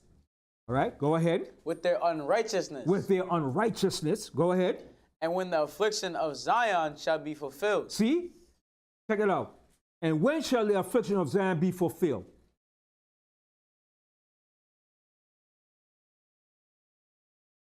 Read again. Read that part again. And when? Verse 19. Yeah, read the ending part of 19. And when the affliction of Zion shall be fulfilled. When shall the affliction of Zion be fulfilled? When was it fulfilled? Oh, that's not talking about the so-called Jew. It's being fulfilled over here when we finish our 400-year prison term. When we complete that 400-year prison term, now the Most High is going to bring the judgment. All right? Well, I won't say it because people are going to say, Banyaman putting a date on it. You know what I mean? And you know how people think already. They're going to say, Banyaman putting a date. And the Most High said, nobody knows the date. You understand? You know what I mean? They're going to say, here we go again now. You understand? Right? So, our 400 years is up. Okay? Now is the judgment coming. Okay? Go ahead. And when the world that shall begin to vanish away shall be finished, then will I shew these tokens. The books shall be opened before the firmament. Is the books open now? Yes. The books is open now. The prophecies are being opened now. Okay, go ahead. And they shall see all together. And we shall see all together. We're seeing it now. Okay? What's been hidden over 100 years ago, now we're seeing it now coming to pass. It's being unveiled. Okay, go ahead. And the children of a year old shall speak with their voices. That's prophecy. You got children a year old starting to speak now. Okay, go ahead. The woman with child shall bring forth all untimely children. Premature babies. All right, go ahead. Of 3 or 4 months old. Or 3 or 4 months old. Ain't that happening now? Premature babies born 3 and 4 months old. All right, and still living and go up to be strong. Okay, go ahead. And they shall live and be raised up. See, and they shall live and be raised up. All right, go ahead. And suddenly shall the sown places appear unsown. The full storehouses shall suddenly be found empty. And what are the full storehouses? Supermarkets. Okay, Walmarts, Kmarts, BJ's, Targets. Okay, all these full storehouses, right? Go ahead. And the trumpet shall give a sound. No, read 22 again. And suddenly shall the sown places appear unsown.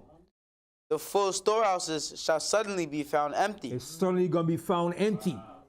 Okay? Okay, for the famine, it's coming. All right, go ahead. And the trumpet shall give a sound. And what trumpet? What trumpet is going to give a sound?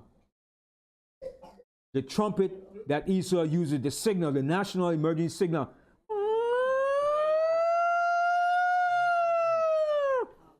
That's their trumpet sound they're going to sound. All right? But the Most High is going to blow his trumpet. But their trumpet is their national emergency signal. All right? So read that verse again. Verse 23.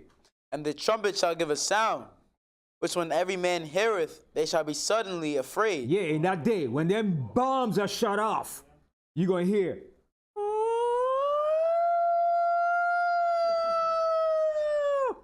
This is not a test.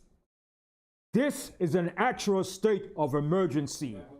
The United States of America is under attack. Okay? And it's gonna be a chaotic day, man. Okay? I don't care how much underground bunkers you have, man. I don't care where you are. When them things coming through, brother, you're gonna see it and you're gonna hear it whistling, baby. It's gonna be whistling coming through that ear. Okay? And them sirens gonna be going off, man. Okay? If you're in Manhattan, jump out those cars and run like hell. Because traffic is gonna be on a standstill in that day, man. Okay? It's gonna be a chaotic day in that day, man. And that day is coming. It's gonna come. Okay? Go ahead. Verse 24. At that time shall friends fight one against another like enemies. See? Friends gonna fight like enemies, man. Okay? And that means the government, the people in the government is gonna be rising up against their leaders too. Because the Most High tells you they should not regard their kings or their leaders in authority, man. Go ahead. And those read 24 again. Verse 24. At that time shall friends fight one against another like enemies. Right, friends will become enemies in that days, man. Okay, go ahead. And the earth shall stand in fear. See, and the earth is going to stand in fear. Go ahead. With those that dwell therein. The springs of the fountains shall stand still, and in 3 hours they shall not run. Mm-hmm. Whosoever remaineth from all these that I have told thee shall escape and see my salvation and the end of your world. The elect of the Most High that's going to make it. All right, go ahead. And the men that are received shall see it, who have not tasted death from their birth. Mm-hmm. And the heart of the inhabitants shall be changed and turned into another meaning. Mm-hmm. For evil shall be put out, and deceit shall be quenched. Okay, now from there go to 2nd Ezra, the 15th chapter now. Let me show you. All right, because the Most High said they're not going to regard their rulers and their kings. All right, go over here to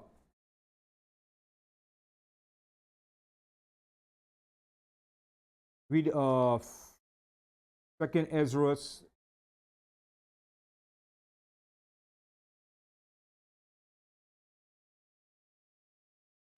Go over here and start from 15th verse. Actually, start from the 10th verse. The book of 2nd Ezra, chapter 15 and verse 10. Behold, my people is led as a flock to the slaughter. I would not suffer them now to dwell in the land of Egypt. See? What is that telling you? The Most High said, my people is led as a flock to the slaughter.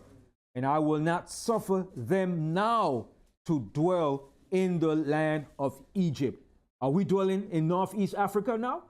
No, he's referring to this America as Egypt, a spiritual Egypt. All right, go ahead.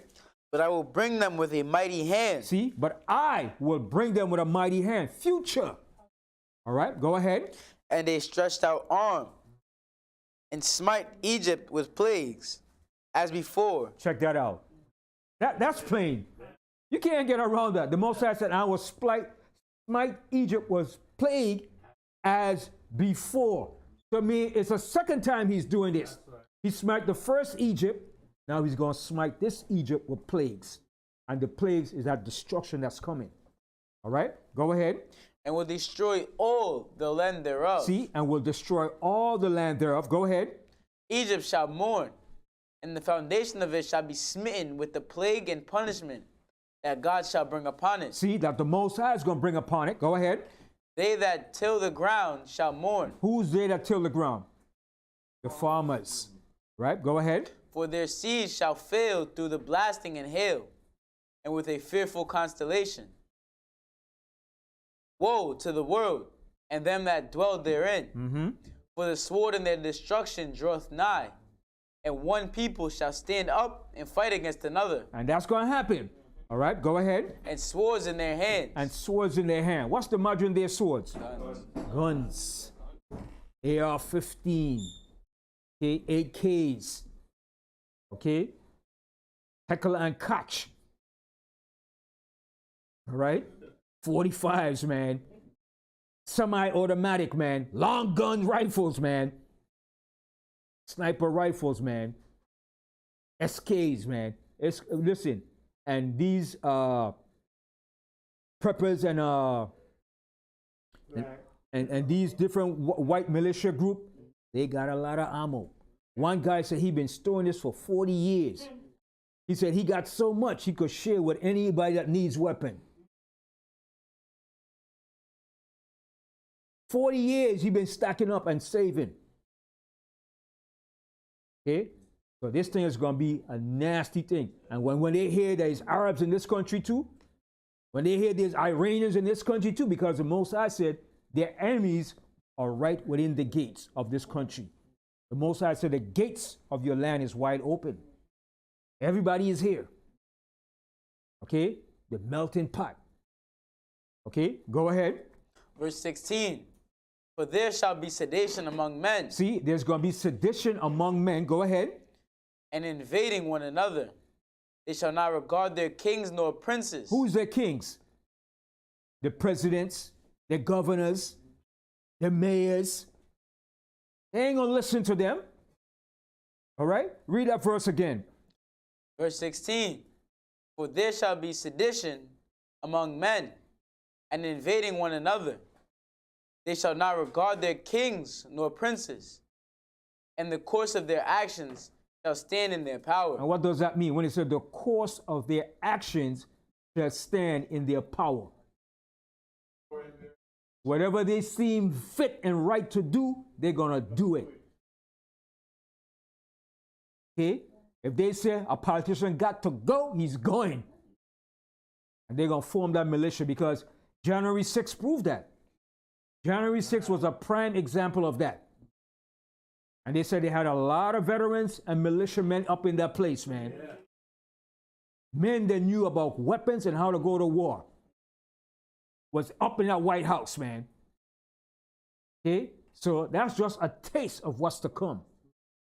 And when they found out they've been used, lied, pimped, poured out, lied to, robbed of their 401k, because when this war intensify over there, you're going to get Biden come up and said, we have to support the war. Israel is our ally.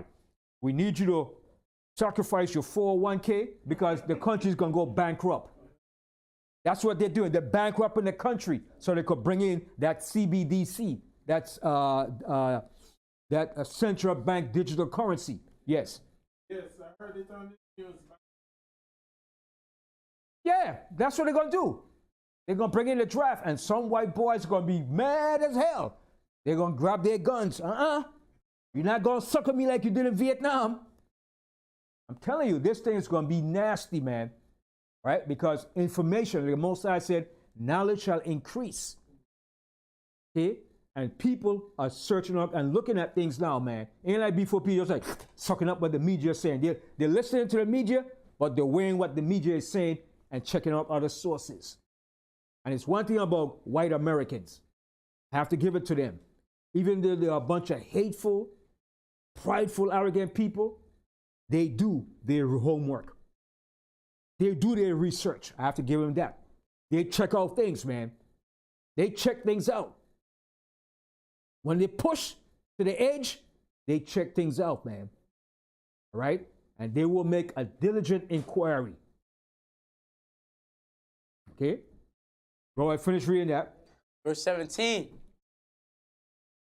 A man shall desire to go into a city. See, a man's going to desire to go into a city. Go ahead. And shall not be able. And shall not be able. Go ahead. For because of their pride, the city shall be troubled. The houses shall be destroyed. And men shall be afraid. A man shall have no pity upon his neighbor. Yeah, your neighbor? Who? What? That's you, my neighbor? I don't care. I got to eat. My family got to eat. You got food in that basement.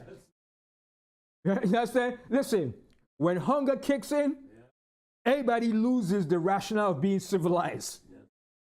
When your belly starts, and your children cry, I'm hungry. And you say, I ain't got no food. Desperation times comes in, man. Everybody becomes uncivilized then. Become beast mode. Yes. Yes. Mm-hmm. Mm-hmm. Yeah, the purge. Yeah, the purge. Yes. Want to do. Mm-hmm. That's right. It's right here. And they know it. They know it's going to come. Okay? Because when this country go bankrupt, and that's what they're doing. They're bankrupting the country. Billions and billions of dollars. And then, you know, when ammunition run out, you have to start making more ammo. Bombs, that takes money. Okay? Because Russia was using up all their ammo and bombs that they had that were sitting there for years. They used that up. And they give a lot, and America gave a lot of their weapons to Ukraine, that all the old stuff. And keep the new stuff. So when all that old stuff runs out, you need that new weapons and bombs. And it takes money to keep the military industrial complex producing and making those weapons. And they're going to blood suck this country, man. Okay? I won't guarantee if they come back and say, because of this war, the country is bankrupt. Yeah. And you know, the federal government have the right to take your assets, your 401ks, your policies. They could dig into it because your money is not really your money. They could freeze your asset in the bank anytime. Yeah. You understand? And it's going to come, and I'm telling you, when that comes down to that, you're going to see Mad Max on the loose, man. I'm telling you, man. Mad Max is going to be out there, man. And Mad Max is not going to hold back. All right? All right? And they're going to go against their government, man. Okay? The Most High said, the heathen shall envy you, but there ain't nothing they could do against you, man. Okay? Because the Most High is going to protect those of us that stand in the path of the Most High. The Most High said he's going to protect and watch over you. The heathen shall envy you, but there ain't nothing they could do, man. Okay? All right? So continue reading that, and we go to Ezekiel 30, and we're going to close out. Verse 19. A man shall have no pity upon his neighbor, but shall destroy their houses with the sword. With their sword, they're going to bust in that door with that AR-15. Okay? Give me your food. I ain't got no food. Plap, plap, plap. I know some people prepping for a long time too, man. Yeah. And people watching you when they come in with your food from BJ's, they're watching, what? You see all those cases of food and stuff? You understand? So people watch, man. And you know, and you know you're a prepper and you ain't got no food. Hey, your man, they ain't got no food for no days. Can't grow no food. and you got food over there, you think he gonna stand still and say, can I have some of your food? Nah. It's gonna be hell, man. Okay, go ahead. And spoil their goods. And spoil their goods. Go ahead. Because of the lack of bread. Because of the lack of bread. No food. Okay, go ahead. And for great tribulation. And for great tribulation. Okay, great tribulation is coming upon this earth, but it's coming towards the enemy, the European powers, and our European enemies. Not so much merely upon us, but upon our enemies. Because this is our time of our deliverance. It's the time we're going to be delivered. And the Most High is bringing the judgment upon them. All right? So going back to Iran, let's go to Ezekiel 38.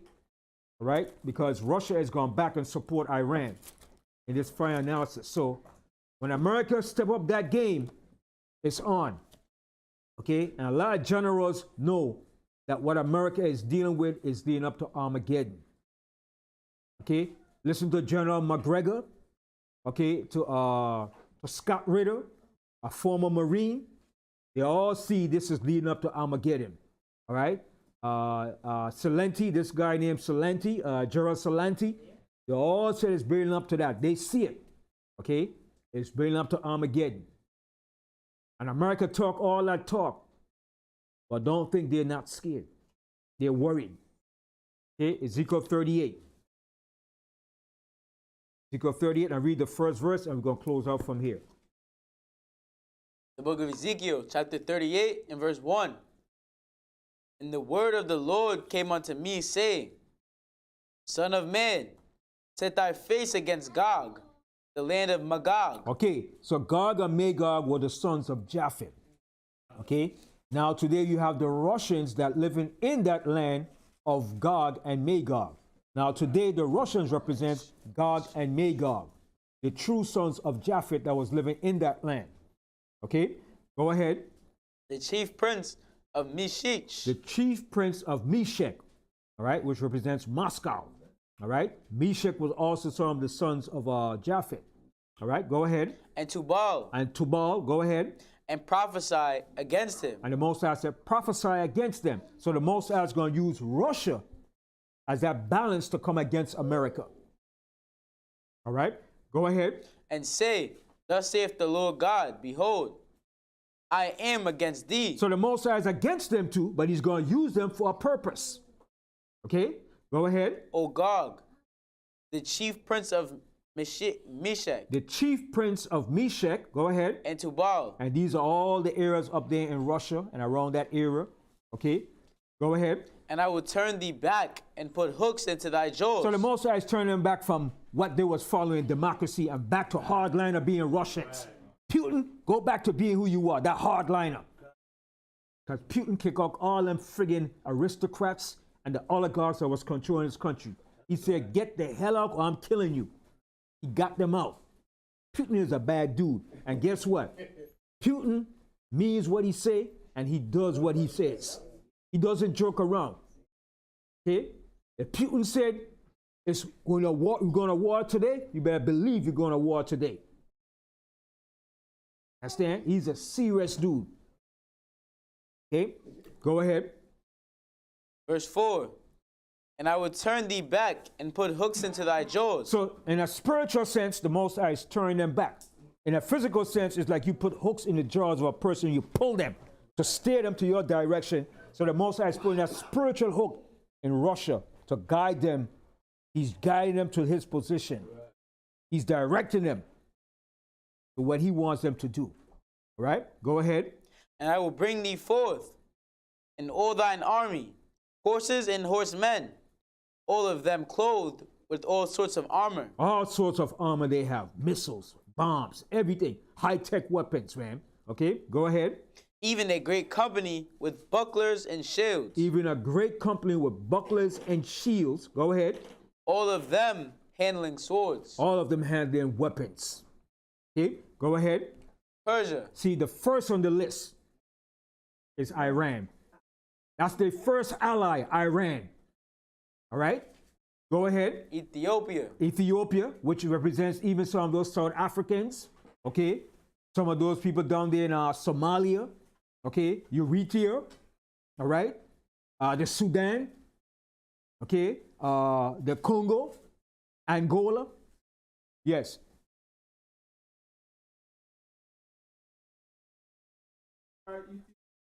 No. Mm-mm. But Egypt is going to be joined with the Arab coalition eventually. But a lot of African nations are going to be joined with Russia.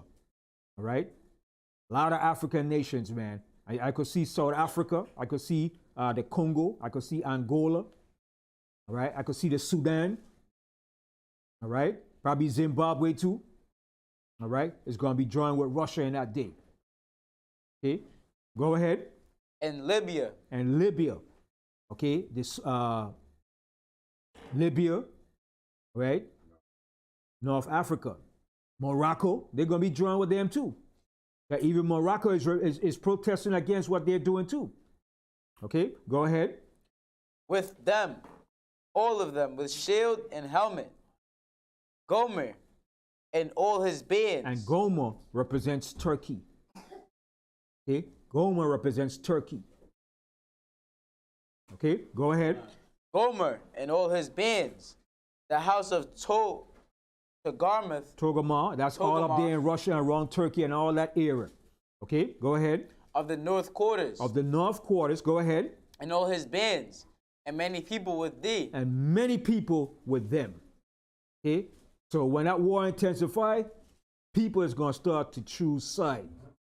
And the reason why they're going to choose sides, because it boils down to the natural resources, which is a strategic thing that every nation needs, and it's that oil.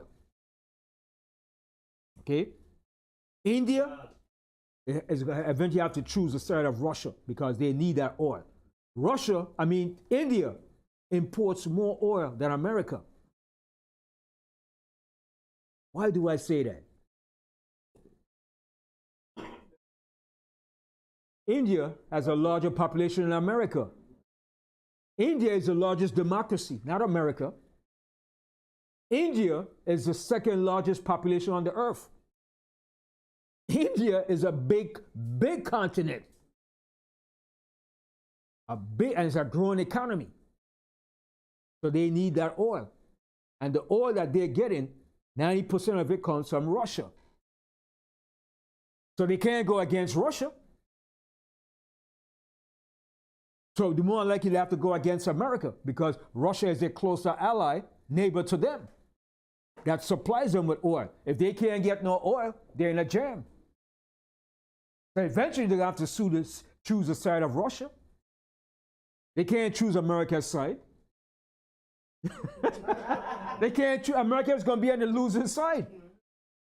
You understand? So eventually everybody's going to choose side when this war intensifies. Right? Iran produced their own oil. Iraq produced their own oil.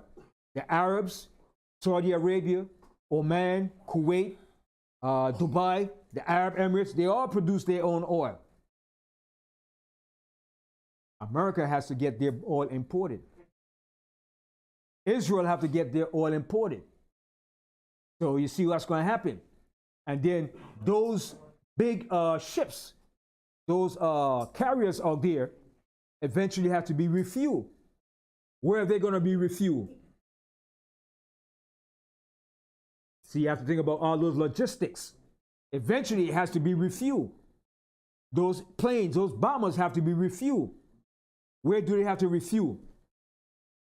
That's why America has bases. They use those bases all around there. You understand? But if you're a war tactician, you'll know exactly what to do. If you're Iranian or this country, what would you do? You hit those bases.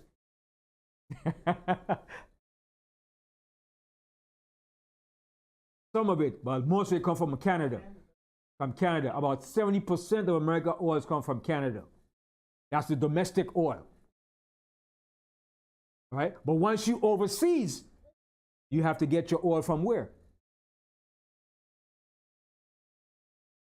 You have to get it from Saudi Arabia or Qatar or the Arab Emirates. All right?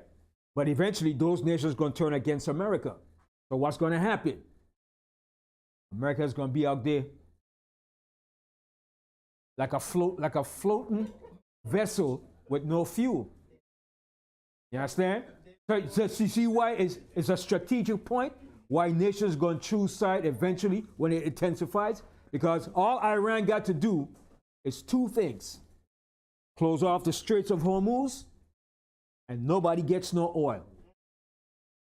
And Russia could do the same too. Russia could say, nobody get no oil from me. You got to choose my side. You understand? Because America has to fuel those planes and those ships. Right? And remember, Israel imports their oil. So that's why it's a strategic global geopolitical decision.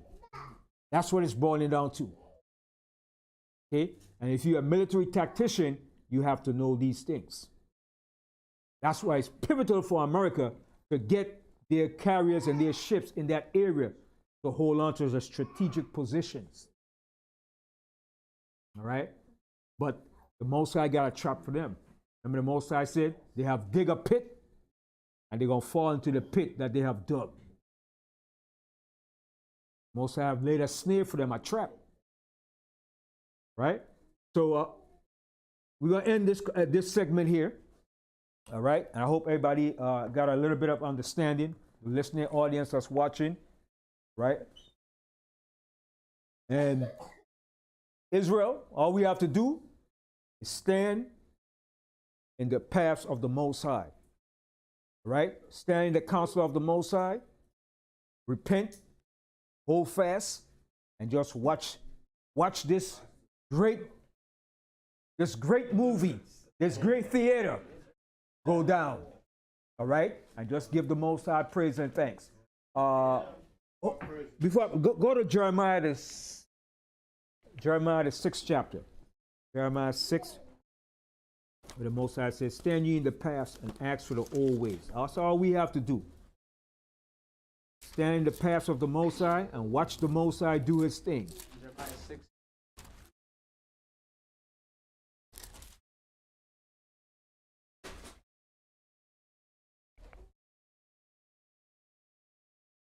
Jeremiah 6 and 16. The book of Jeremiah, chapter 6 and verse 16. Thus saith the Lord, stand ye in the ways, and see, and ask for the old paths. And ask for the old paths, the ways of the Most High gave us, his law, statute, and commandments. Go ahead. Where is the good way? Where is the good way? That's the good way. Go ahead. And walk therein. And walk therein. Go ahead. And ye shall find rest for your souls. See? And ye shall find rest for your souls. Go ahead. But they said, we will not walk therein. See, but if we don't walk in these paths of the Most High set for us, it's going to be a stumbling block and destruction for us. Go ahead. Also, I set watchmen over you, saying, hearken to the sound of the trumpet. Mm-hmm. But they said, we will not hearken. Therefore, hear, ye nations, and know, O congregation, what is among them. Hear, O earth, behold, I will bring evil upon this people, even the fruit of their thoughts. And that evil that the Most High brought was the Babylonians under Nebuchadnezzar. All right? And what is the fruit of your thoughts? What is the fruit of your thoughts? He said, go ahead, he said, and I will bring evil upon this people, even the fruit of their thoughts. All right? The fruits of your thoughts is your common sense, your basic common sense. All right? Go ahead. Because they have not hearkened unto my words, nor to my law, but rejected it. So we don't want to reject the Most High laws and what he has for us. This is our shield and our protection and our defense in these last days. All right? Go ahead. What proposed cometh. That's it. All right? Oh, so goodness. let me leave one more note, one more scripture. Go to Joel, the 3rd chapter.